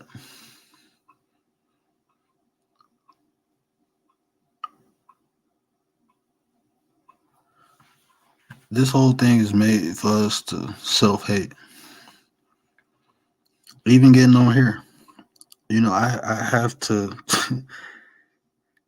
sometimes, you know, I be trying to support a lot of people just because, you know, I want to show love. But a lot of times I have to tell myself this is entertainment, but you only can say that for so long. And no knock against nobody. But even on here, we niggas. And I don't even use that word, but even on here, we niggas, bro. We niggas. And that's just fact. That's how we treat each other, even how we greet each other. And we know this. We know they do this to us, and we do it to ourselves. Ain't nobody running around in white hoods no more because they didn't program us to do it to ourselves now. And instead of people just staying the hell away from each other, they motivated by them clicks and views. You know, I heard a creator say this, and it made me, yeah, it's an emotion. You know, it's an emotion.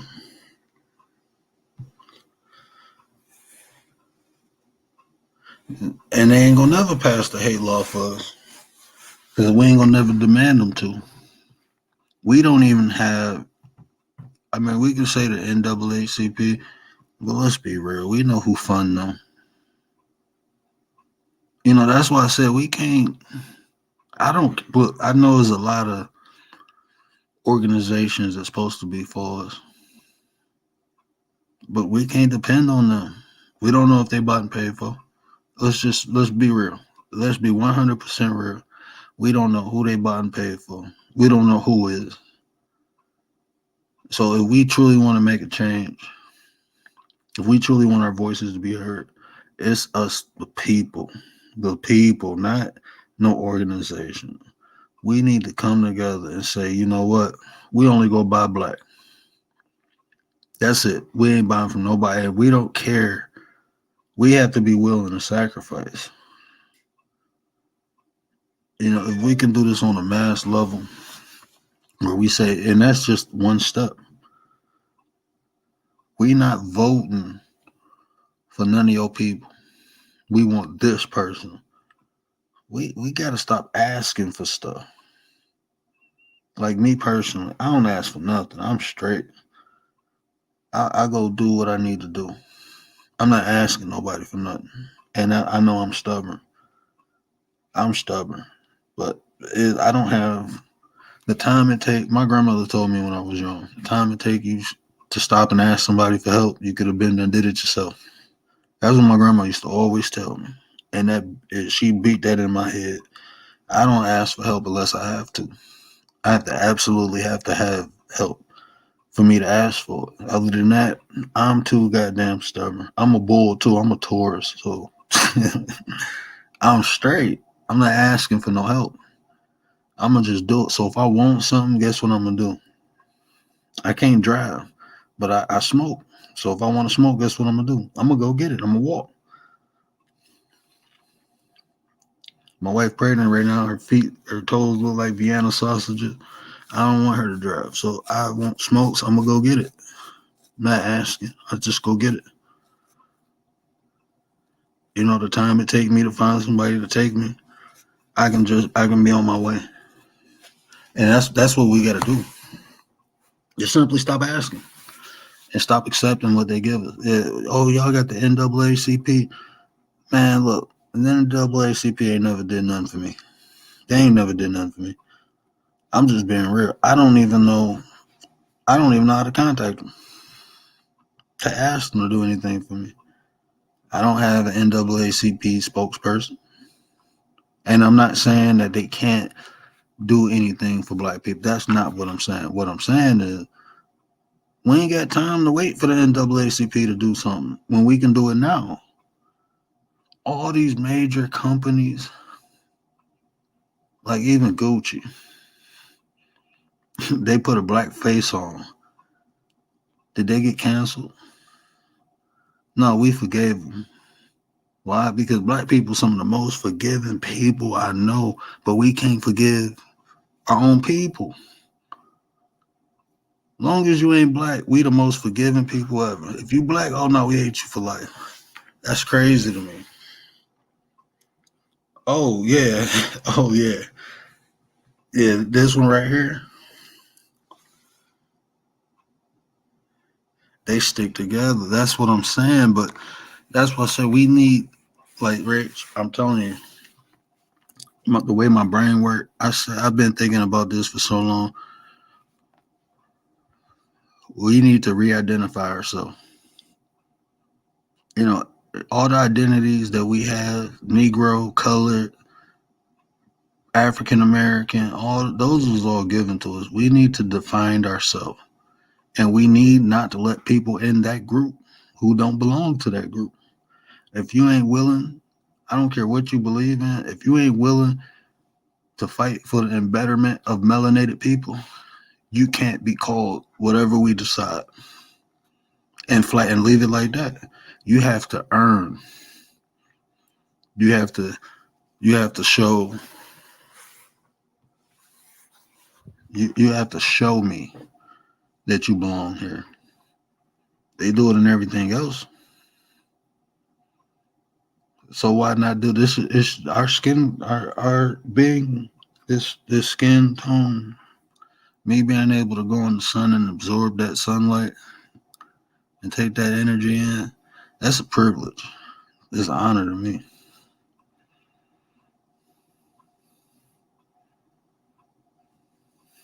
Who has his own? Yep. And that look, this comment right here. This comment right here. Black folks are always looking for a leader. That right there echoes. That echoes because did my broadcast end? Oh no, this say end. Okay, I'm tripping. I told you my eye don't work right. I say end broadcast in the corner like, oh, it ended. But yeah, black people always looking for a leader. Always looking for the next leader, and don't realize they're a leader themselves. I equate that to laziness, though. Waiting for somebody, and like even this, right? Even what we doing in here, eventually, it's gonna be more and more people who come in here. You know, people will get tired of the beef. They'll get tired of the drama, and they go look around their real life and like, okay, what can I do? What do I need?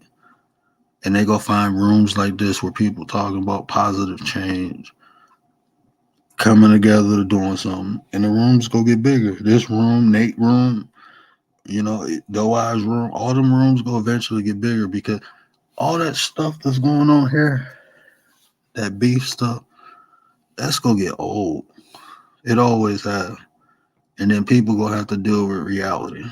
I have a problem in my real life, and they go look for solutions, and they go realize the solution was in front of them the whole time. And then once the choo-choo get rolling, they go try to jump on it. That's what it always happens. That's another thing, you know. Black people ride waves instead of we ride waves that we don't create. That's created for us. Like you said earlier, Rich, we got to be the change. You know, until the mass majority of us understand. And see, that's what I'm to the point now where I'm like, hey, let them do them. We just do us. Let's build. And what was that movie, Field of Dreams? My mama told me that with this whole YouTube thing. She said, just get on there and talk, baby. People will eventually come and listen to you. She told me if you build it, they will come. And I'm like, stop quoting that movie, Mom. But she right. Yeah, but see, you know what? This is the thing too, Rach. This is the thing. Like I'm, you know, Miss 504, if you ever see this video, this is just how I feel about you. Okay? And it ain't nothing bad. But my thing is I analyze everybody and I analyze everything. Even when Miss 504, she don't just go attack people. You know what I'm saying? When she go at people, she's literally showing you what this person is. You know, that's what she literally showing. And it's funny. I mean, she comical with it, but she's literally like, look, this ain't cool. Stop doing it. She reminded me of myself when I called myself, and I wasn't a bully, but I called myself the bully of bullies. That's how I used to look at myself. I used to want to go out and punch the people in the mouth who's bullying people. And that's what Miss 504 reminded me of. She reminded me of the person who just ain't about to take shit. She ain't taking it, you know, but she funny when she do it. When she go off, oh my God, it's so funny. But she's showing you how people are. And she's showing you the things they do and how it affects people. You know, like when she talk about the one person who constantly puts down black people, you know, calling them gutter trash. And the way she exposed her is like, this is what you are, but you want to call other people this because you identify with it.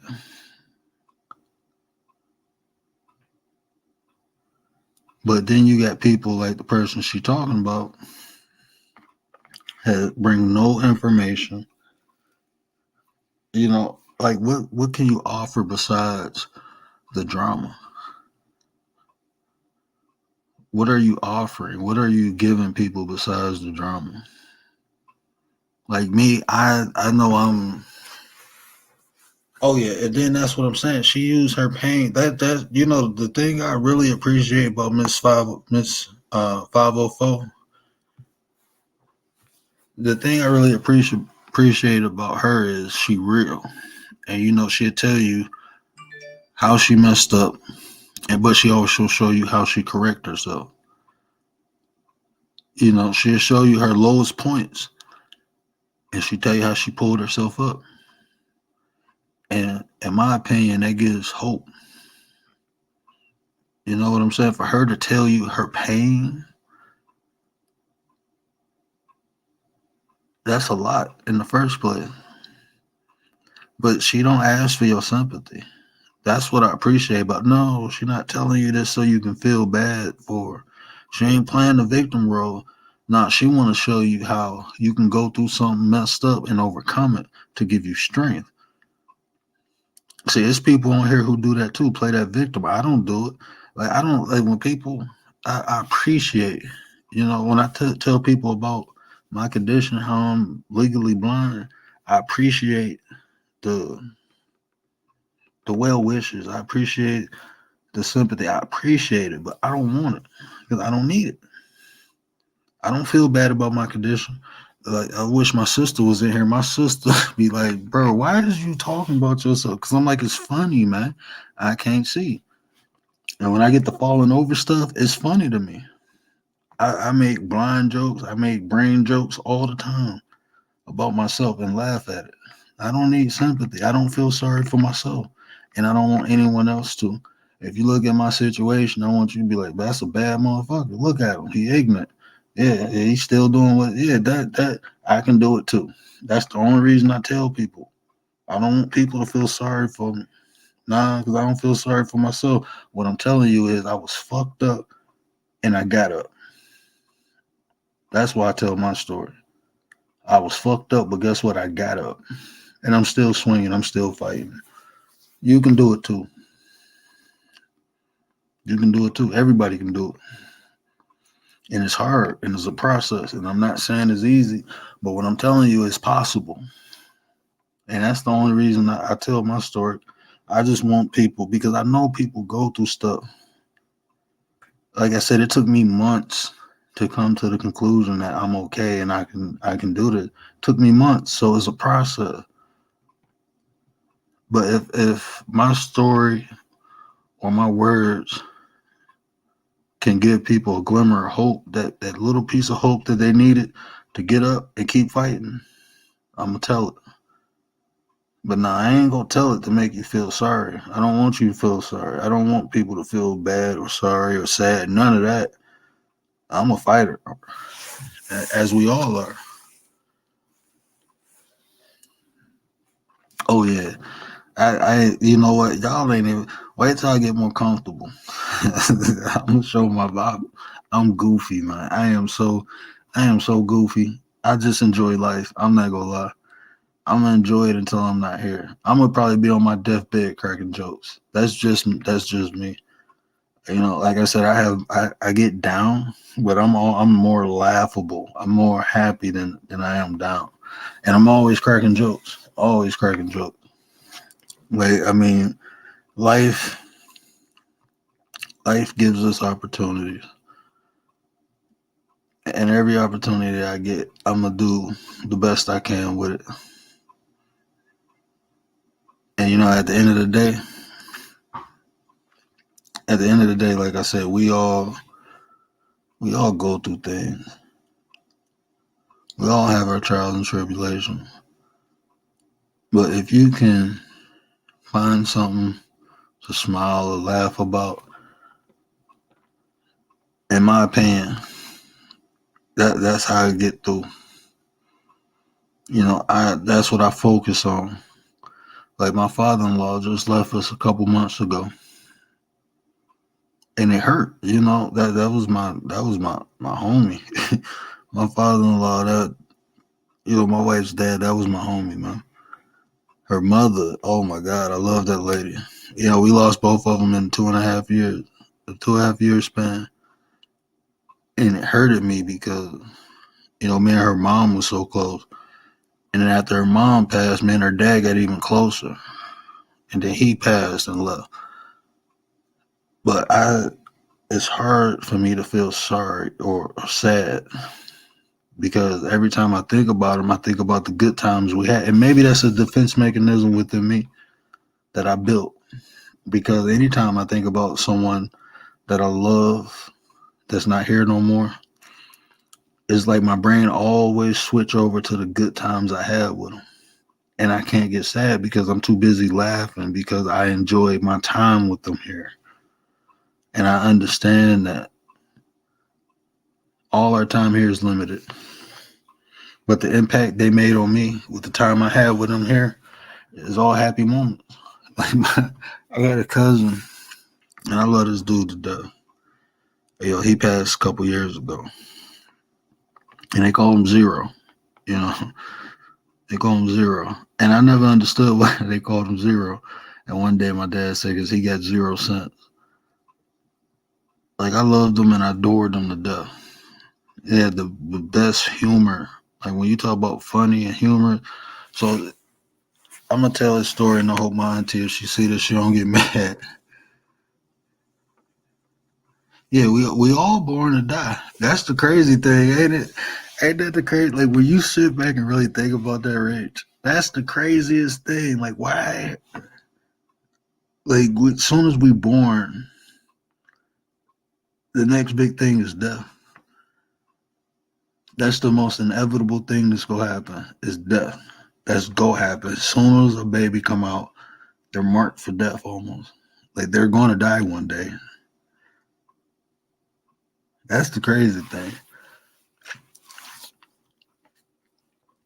But check this out. Let me tell you about my cousin Andre, right?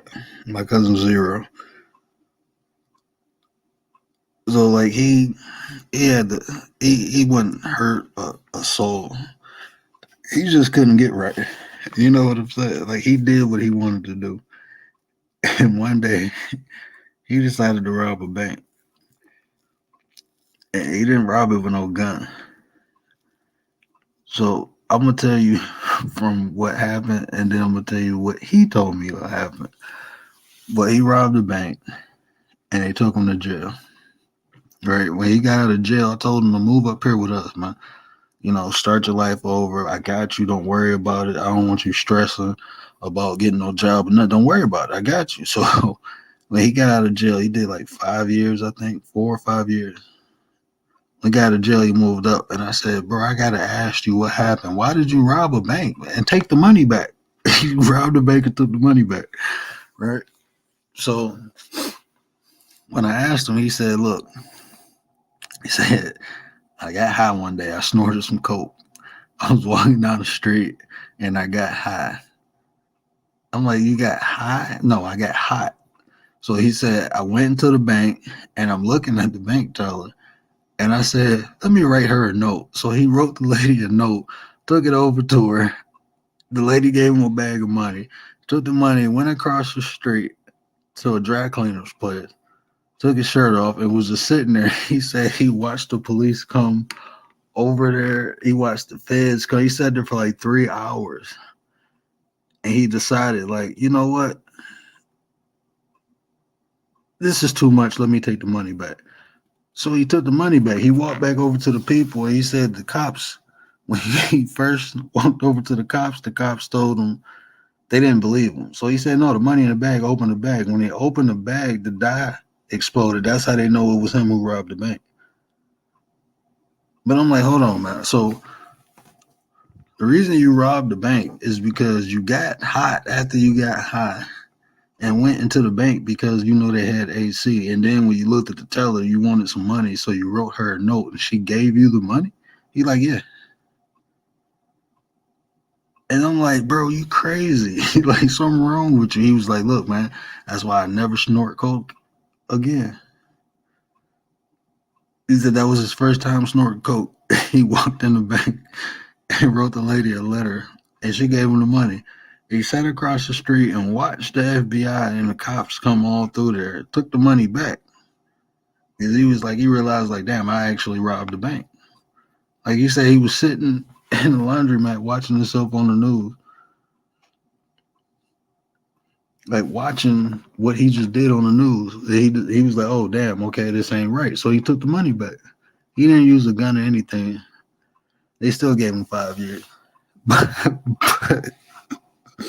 But that was zero, man. And his sense of humor and just the way he lit up a room, like everybody knew him. When you walked in, you knew what you was getting out of him. He was gonna make you laugh.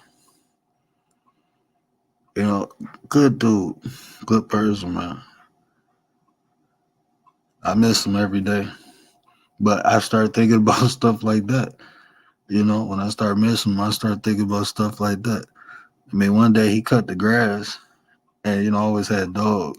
And he said, "Man, I was cutting the grass, and a piece of grass flew back at me. And then I noticed, like, man, I started smelling shit." He said, "I wiped my lip, and it was shit. I thought it was grass." I'm on the floor crying, like, what? Like, what the fuck do you be going through, bro? And one day I had him. He smoked a joint with me one day. He said, "I'm about to walk over grandma's house." Like 20 minutes later, he came back. He was like, "Man, I don't know what was in that joint. I got to the corner. I started talking to the fire hydrant." He said, "It took me 10 minutes to realize I was having a conversation with a fire hydrant, and I decided to come back." And I'm like, okay, bro, something wrong with you, man. But that was him, man. That was him. And see, I can't, anytime I think about him, I can only think about the fun times I had with him. That's all I can think about. Like, even my grandmother.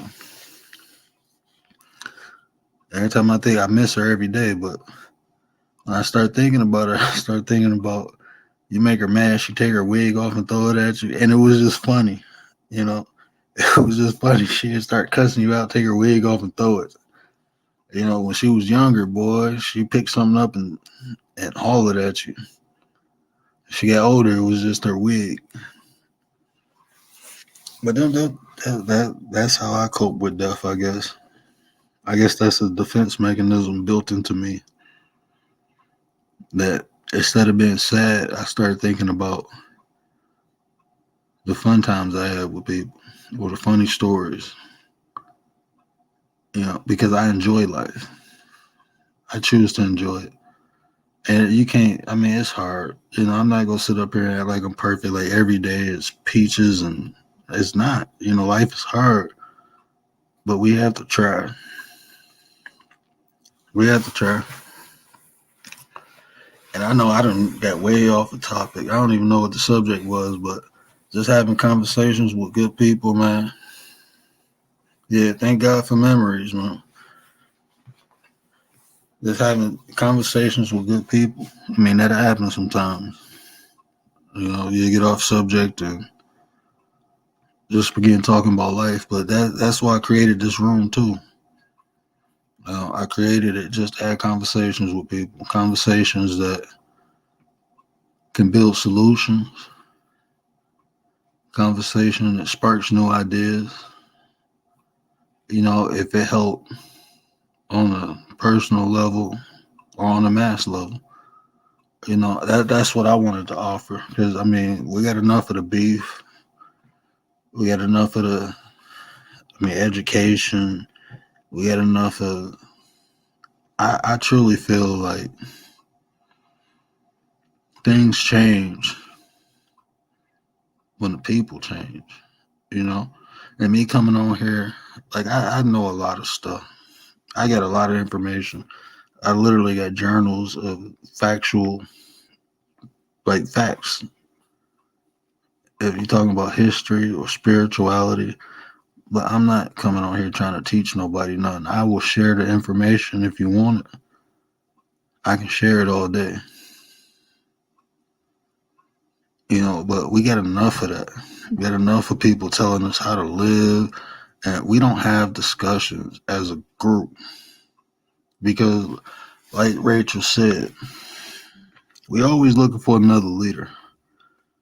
I can't do that. I ain't even trying to do that because look, all the this is just fact. I don't care what nobody say. Every goddamn leader y'all appoint, they die broke or they die by a gunshot. I'm straight. I just share the information and keep it moving. I ain't trying to. I ain't nobody's messiah. None of that. And you know what, Rach? I get. You know what is a lot of different things on here. Especially like what trigger. I'm not gonna lie. What triggers me is men, the way men treat feet. Because I wasn't raised like I was raised by feet. Like I love my mother. Like my mother. Like I will turn. I'm not even gonna say it, but I love my mother, and I can't imagine nobody mistreating my mama, my sisters, my wife. I got a baby girl coming, and I know what I am. I am a protector. So it triggers me when I hear people talk down about females. And I understand. I'm not even gonna say every female need to be defended because that's not true. So I'm gonna stay as close to facts that I can. But when a man is attacking a female for no reason, for no good reason, that triggers me. That pisses me off.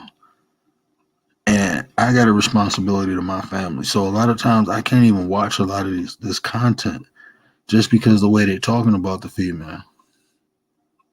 I don't feel like a man should attack a female, period. But when you see like when that triggers me, man.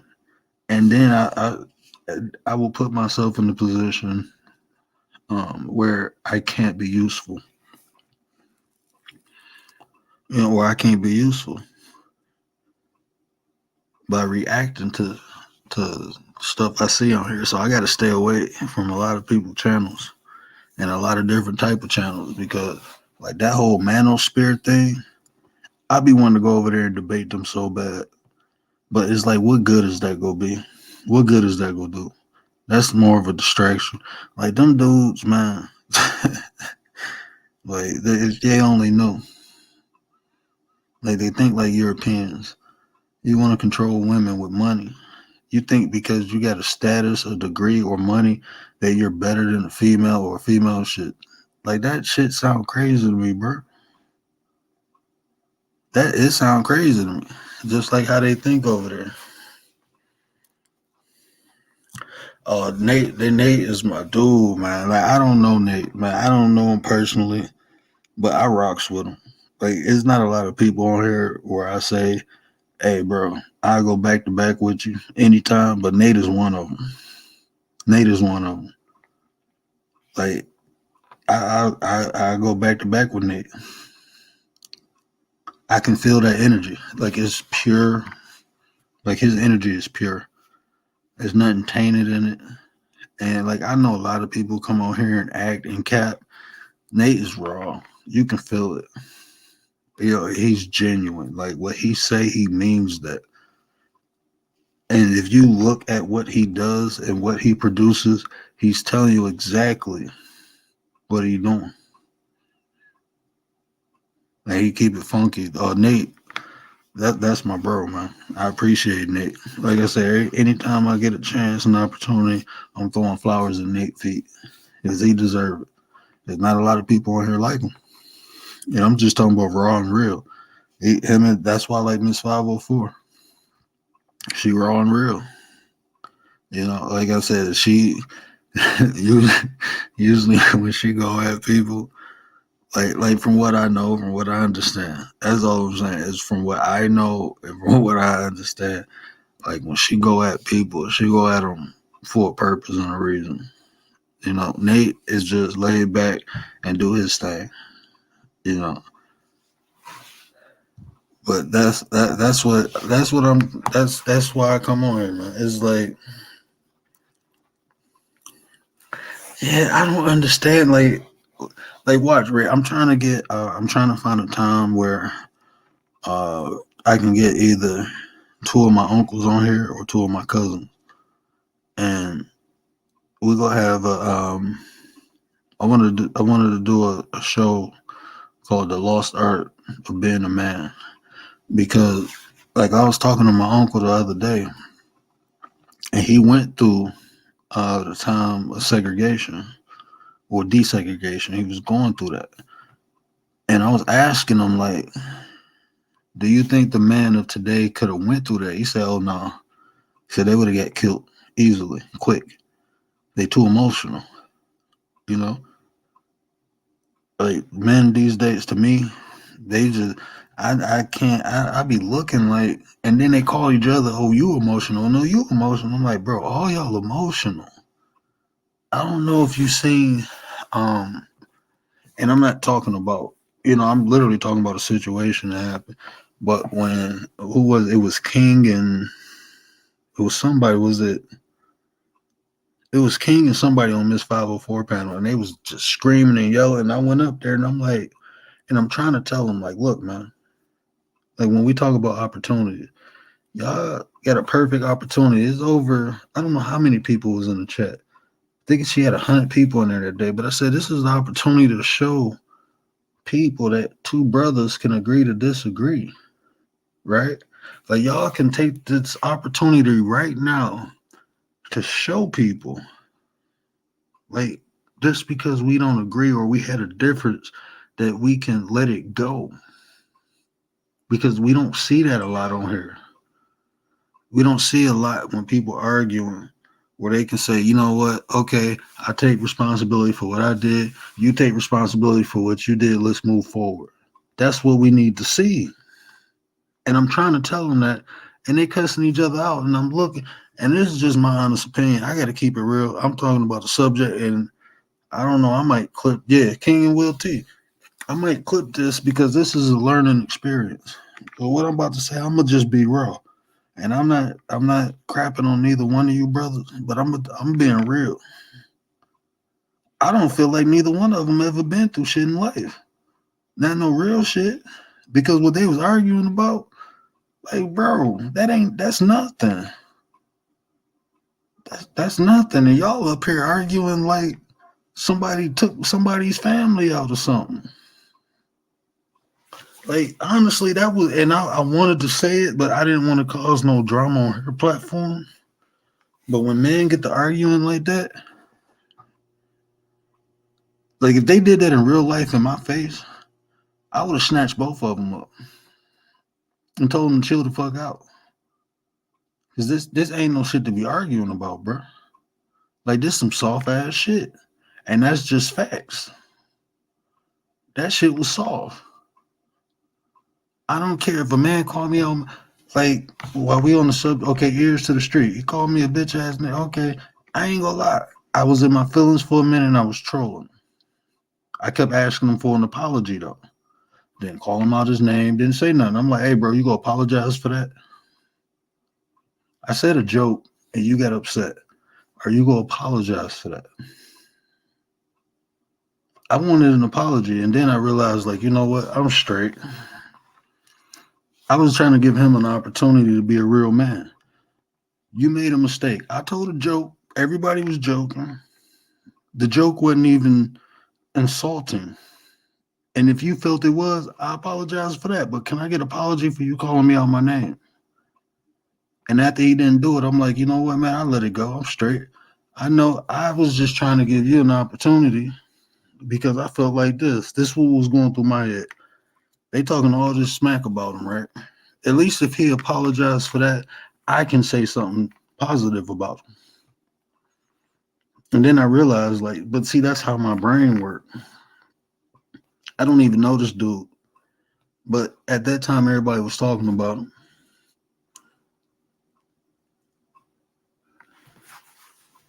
But I'm thinking, like, well, he made a mistake with me.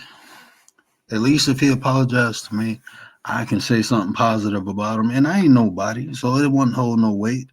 But at least, somebody can say something nice. Like, look, he called me out my name, but guess what? He took ownership of it. Nope, he didn't do it. So I let it go. That's the first time I even mentioned his name. And I'm just doing it for conversation purposes. You know, I ain't gonna put his name in the title. I ain't gonna put King or Will T name in the title. None of that. You know, most I only got like 60 something subscribers, so ain't nobody probably gonna hear this anyway. But you, me, you, and Rachel, huh? Yeah, I can't watch it. I can't watch it. It to me is like it's like you're solidifying the stereotype. You know, you solidifying the stereotype. Everything they say we are, you're becoming, or you're showing it. You solidifying it. Everything over there, and it's crazy because, like I said, it is always the negative that outshadows the positive.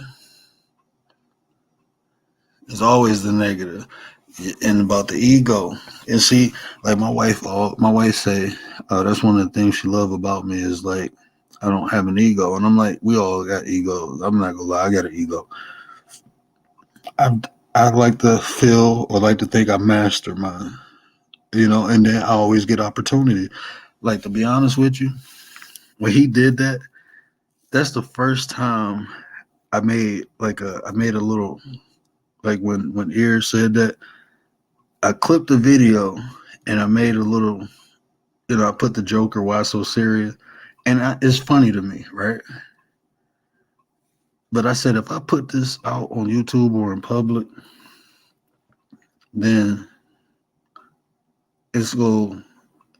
He might laugh at it, but it's potentially this can start something. So I never put it out. I never put it out. I was gonna put it on Instagram because it was funny. But what he did, it motivated me to do that. And I learned how to that's the first time I ever edited or did any of that. But I learned how to do it. But I understood if I put that out, I don't know if it could have caused something. It had the potential. So I never did it. And I never will. It's just something that I can laugh about, you know. But that's why I say I like to believe I got my ego in check. Because if I didn't, I would have put it out. I would have looked first opportunity. Oh, he said something about me. Bet. Let me make this little thing about him and put it out. And and that's what people do. You know, I took the opportunity to do something different. Yeah, I learned. I made the video. I made it. But I didn't put it out. You know, and that's me mastering my ego, in my opinion. That's how I like to look at it. Because if it was all about my ego, I would have put it out. And I probably would have got a ton of likes on it because it's funny. Like I said, I got the little Joker voice going over it, him, calling me out my name. It was funny. And it's a piece is art. I think it's funny, but like I said, I don't know how he'd take it, so I ain't put it up. And I won't. Because there's no need. I'm over it. I moved past it, and I'd rather just stay out his way than have drama with him. Now, that's another black man. No matter how I look at him or think about him, before I do harm to him, I'd rather just stay out his way, stay out mine, and we good. And I think that's how we all should be when it comes to people who look like us. Let's just, yeah. And see, that's what I'm saying. I don't have to do nothing. And I don't like that's how karma works. A lot of times when people do you wrong, you don't got to do nothing but sit back. You sit back and karma will come back to them. And you ain't got to do nothing. You ain't got to put no energy in it because once you put that negative energy, guess what? It still got to come back to you. That's what people don't understand. Just because somebody do something bad to you, and when you put that energy back out, it's going to come back to you. I had to learn that the hard way. And that's another lesson that's not taught. There's so many things that they kept us away from. and we suffer today because of it. So much information, like I'm gonna start. Um, I want to show people, give people another perspective. And like I said, I done read the Bible probably about 56 times, but there's so many understandings and lessons in the Bible that we truly don't understand because the way it was taught to us. We didn't understand the spiritual aspects of the Bible. We read it. The Bible is written in parables and allegories, and we read it as a literal sense, and we miss the lessons in it. I might do one tomorrow. I might, if I figure out. Oh yeah, That's and see, that's why I'm at peace with what happened to me with my eye, because I knew one day it had to come back. The karma, it had to come back, and it hit me, and I lost my eye. But I appreciate that it affected me and not somebody I love, somebody not close to me. That's why I'm at peace at what. That's a big reason I'm at peace with what because this is the energy I put out. It had to come back, you know. And I'm just grateful it hit me and not my kid or my wife. I'm grateful. I learned my lesson. That's why I say I try my best. I'm not perfect. I try my best not to put no negative energy out there. I try my best not to insult nobody. That's why I try to be political. Because, I understand my intent might be good, but people's perception, they might see it as, I'm saying something about them or attacking them, when all I'm trying to do is use the situation as a lesson that not only I learn from, but hopefully somebody else can learn from too. Like I understand some people, this is how they make money. So they feel they need to do X, Y, and Z, but they don't understand the impact that what they do can have on people. Not only the people they doing it to, but the people who watch it. The impact that you having on this person. Like I'm a big component of energy, and if you have a channel and your channel is geared towards like beef, and you got hundreds of people watching it, how are you affecting them? Like people don't think about that. Why would you even want to affect people like that? This is the stuff to go through my head. I guess because I don't do it, I don't understand. I understand, but money can't. When people understand that no matter how much money they get, if they're not happy on the inside, the money ain't gonna make them happy. It's not. Like I look at my success. I'm not successful because of the material things that I have or the education. No, I'm successful because of my happiness. That's what success is to me. Because all those things people get in hopes they get what I have, and that's happiness. I'm happy with my wife. I got a baby girl coming. We not poor. We have a house. We have a vehicle. I got a dog. I'm successful because of my happiness. And when people realize all that stuff they trying to get because they think they're going to be happy, well, all they really had to do is just focus on being happy. They realize how much time they wasted. You can It's trillionaires that's not happy. It's not the money. It really is really not the money. We want to believe it's the money, but at the end of the day, it's not the money. It's all internal. And once you realize that, once you realize happiness comes from inside, you'll find it a lot easier.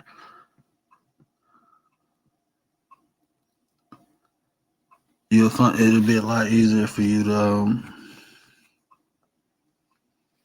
to gain it. You won't need all this materialism, the money. You won't need all that to access your happiness. Once you find out it's internal, it comes from the inside. If you're right on the inside, you'll be right on the outside. And that's really your mindset.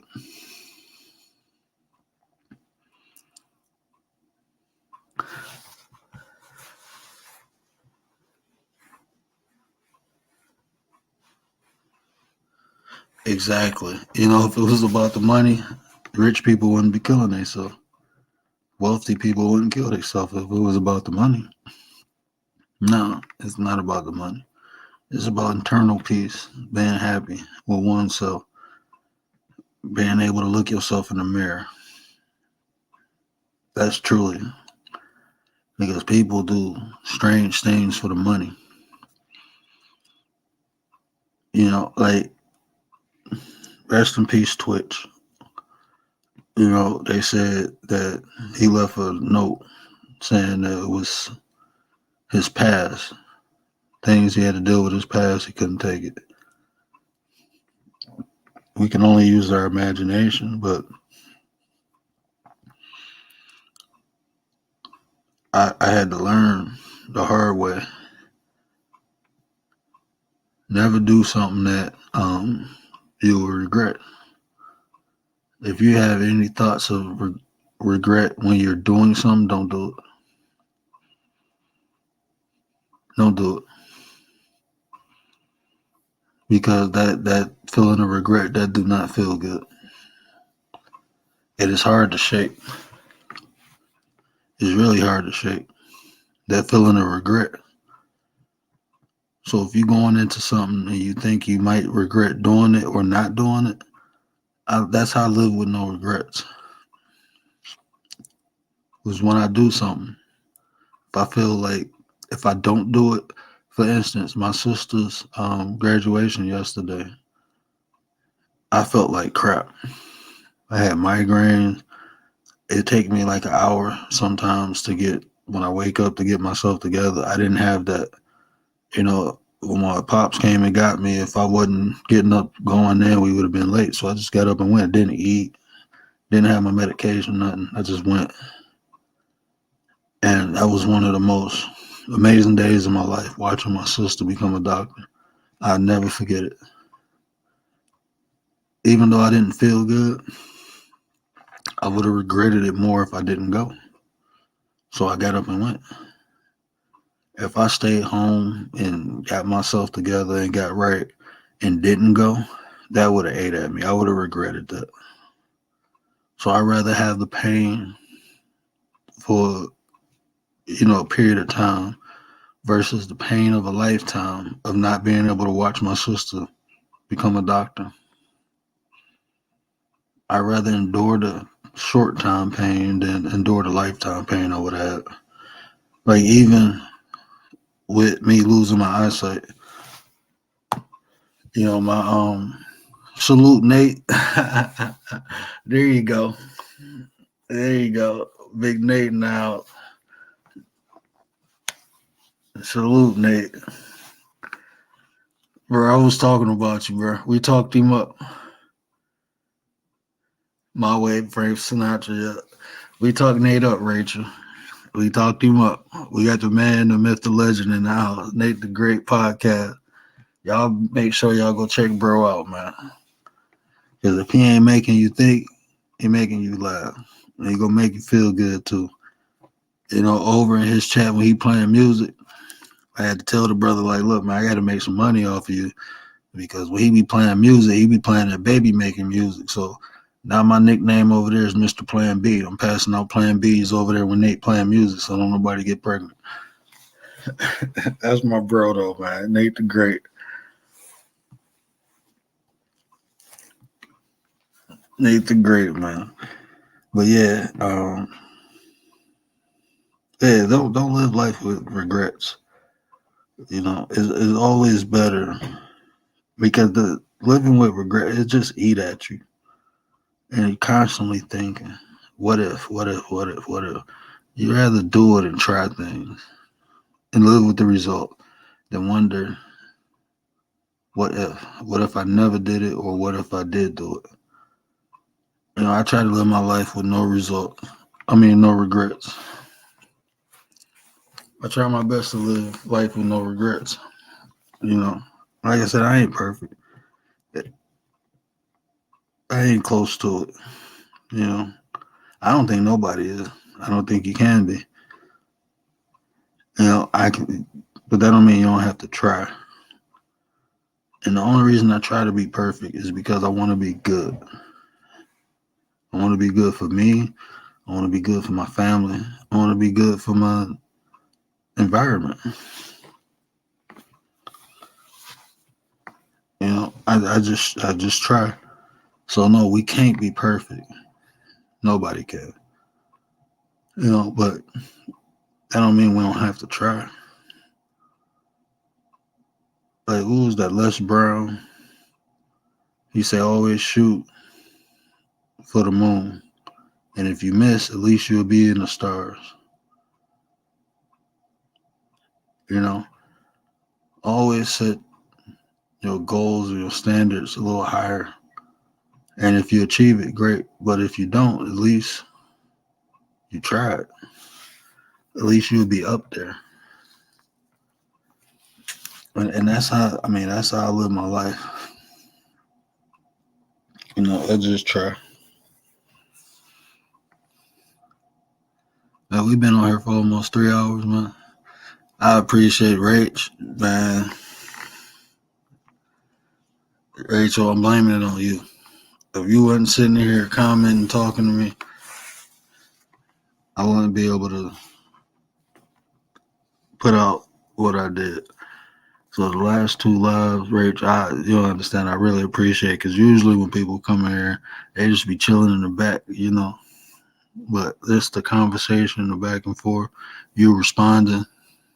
Bro, I didn't get a notification. Yeah, that's all I try to do, Nate. And I learned that from you, bro. Like, bro, I'm telling you, Nate, you inspired me so much, because when I first started this, bro, I'm like, man, I ain't about to do this. It's a waste of time. But I listen to you, and I'm like, nah, bro. Okay, cool. I can do it. You know, just reach one. You know what I'm saying? I didn't get a notification for you early. I didn't even know you came on, because Rach was asking me at the Miss 504 when I was going on. I said, well, I'm going to see when Nate going on, but I'm probably going to go on around 11. She was like, oh, he already went off. I'm like, what? And I think because I was on the phone talking to my sister, I think that's why I didn't get the notification. But yeah, bro, you know I'm always, anytime I see you pop up, bro, and I know you be on in the morning too, bro. I be trying to set my phone, but I don't usually get up until like 11, 12 o'clock. And then, like I said, I be listening to you, but my eye, like when bro, it's so funny. Like I when I think of my eye, like the one that actually worked, I think it's like in one of them old schools, you know, you got to turn it on and let it warm up for probably about 30, 40 minutes. Like when I wake up, I got to let my eye warm up before I start working right, bro. It be blinking and going in and out. That's how my eye is, like old school. That's how I say it is. But that's why I be listening a lot. And you don't see me typing in the chat because I can't, like, I see enough to get there, but then it start messing up and I'm like, oh, I'm just sit here and listen to bro.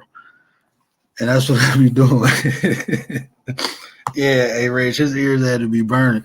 Because we showed, bro, like I said, I'm going to throw flowers at your feet every chance I get, bro. I'm going to throw flowers at your feet.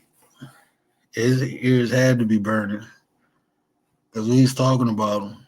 We definitely was talking about him. In a good way, bro. In a good way. Yeah, we gonna have to link up, man. We gonna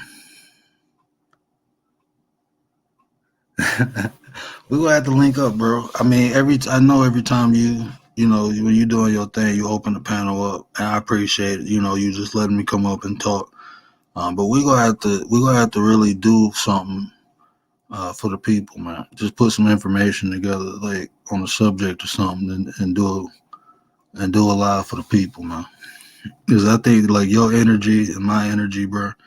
Like you the fire, bro. I'm the ice. I was just telling my wife that earlier. Like, nah, Nate fire. Like Nate fire. I'm more the ice. But I mean, even though we got our different ways of doing stuff, our hearts is in the same place. You know, we want to do more for the people. You know, have the conversations that the people need to hear. You know, it's time because we are the change that's needed. You know, but we can't do that unless we had a conversation. You know, if we could change, like you know, from my angle, you know, I think about changing the mindset. You know, I feel like if we can change the way we see things, the way we perceive things, that'll change the decisions and choices that we make. And I think that's where we need to start. You know, but like I said, we all got different information. And long as we building towards the same thing, we need to come together and give it to them. Yeah, man, I'm gonna hook up with Nate. I'm gonna pester him until I don't care if I had to keep jumping on his panels. Well, I'm gonna do something. Like I said, that brother motivate me, man. Rachel, you do too. I'm getting. Hey, Nate, listen to me, Nate. I don't know what we have to do, but like I told her, she ain't got to come on cam, but she gonna have to. We need to hear Rachel's voice, man. If you like, just go back through the comments, man. I'm telling you, I can feel the energy in her words, man. When she type it, she got so much information she can share, and I think she will inspire. I know she will inspire. Rachel, you don't have to be no content creator, Rachel. You don't have to be no content.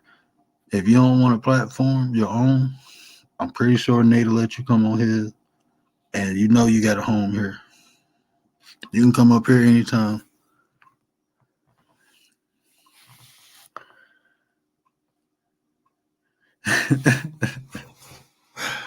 Hey, that's why I say he fired Rachel. When Nate bringing the violence, hey, Nate is the sword and I'm the shield. That's how I look at it. Nate is the sword and I'm the shield. You know, he could be the right hand, I'll be the left hand.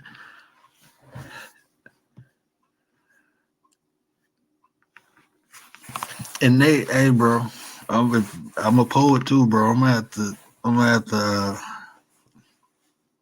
have to get in my bag on one of your poetry nights, man. I'm a poet too, bro. I used to think I was a rapper, right? But nah, I'm not a rapper. I do poetry. I like haikus though. Hey, I'm telling you, bro. That's why I said I choose. Hey, I gotta get away from the food, man. My wife Middle Eastern, bro. The way she cook, like she remind me of like when my grandma cooked. Like she don't know how to cook one or two things. It'd be like 5 course meals, bro. And I'm like, how am I supposed to lose weight? And she stick her foot in it, so it all be good. So I just be stuffing my face, bro. Yeah. See, I'm yeah, that's what we got to find a way to pull Rachel up though, Nate. We got to find a way to convince Rachel to hit the panel. I don't know how we gonna do it, bro, but maybe we'll have a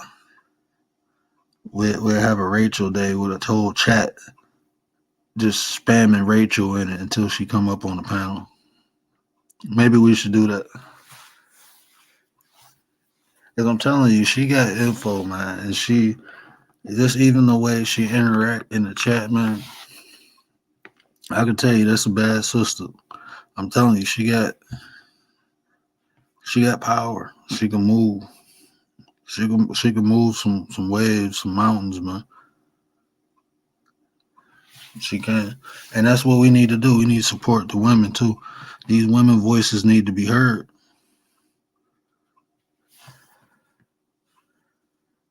Yeah. She said, well, I just like supporting good creators. Yeah, guess what? We like supporting you too. We like support. Look, see, even Nate said it. You don't have to be a content creator. You don't have to be a content creator, but the information and your perspective, the way you think, that can help. Like you said, we the change. Even if you inspire another young lady to start talking or to start making content, even if you don't want to do that, your voice, your words can inspire the next young lady or the next woman. It could be a grown lady to speak her voice. Like I said, Nate inspired me. Nate even said it. You definitely do. Nate even said it. Oh man, I've been on here for 3 hours almost. All right, man, let me get off of here. We definitely gonna do it tomorrow. I don't even think I'm gonna do a topic. I just do random thoughts or something. But hey, man, y'all keep showing me love. I'm gonna keep coming back. I'm gonna keep talking. I'm gonna keep sharing. That's all I can do. Just talking and sharing. But I'm gonna definitely start giving a little bit more of my perspective on the things that we use too, like the Bible. I just want to give a different way to look at it. Give a different understanding, and maybe because I believe that there's no point of studying something and using something if it can't benefit people. Like the people debate about religion and stuff, but they ain't giving you nothing that can help you. Giving you the information that they have that's helping them, and that's what I'm gonna do. So I might do that either tomorrow or the day after. There's a chapter in the Bible that I think people don't quite understand. When God was talking to the serpent and Eve in the garden, and I think it's a big part. Like when we talk about that, is a huge part in there that people overlook. And I just want to get the people understanding of it. So I might do that. But I appreciate y'all coming through, man, showing me some love. I'll be back tomorrow, God willing. Y'all have a blessed night, man. Conversations build nations. Remember that, people.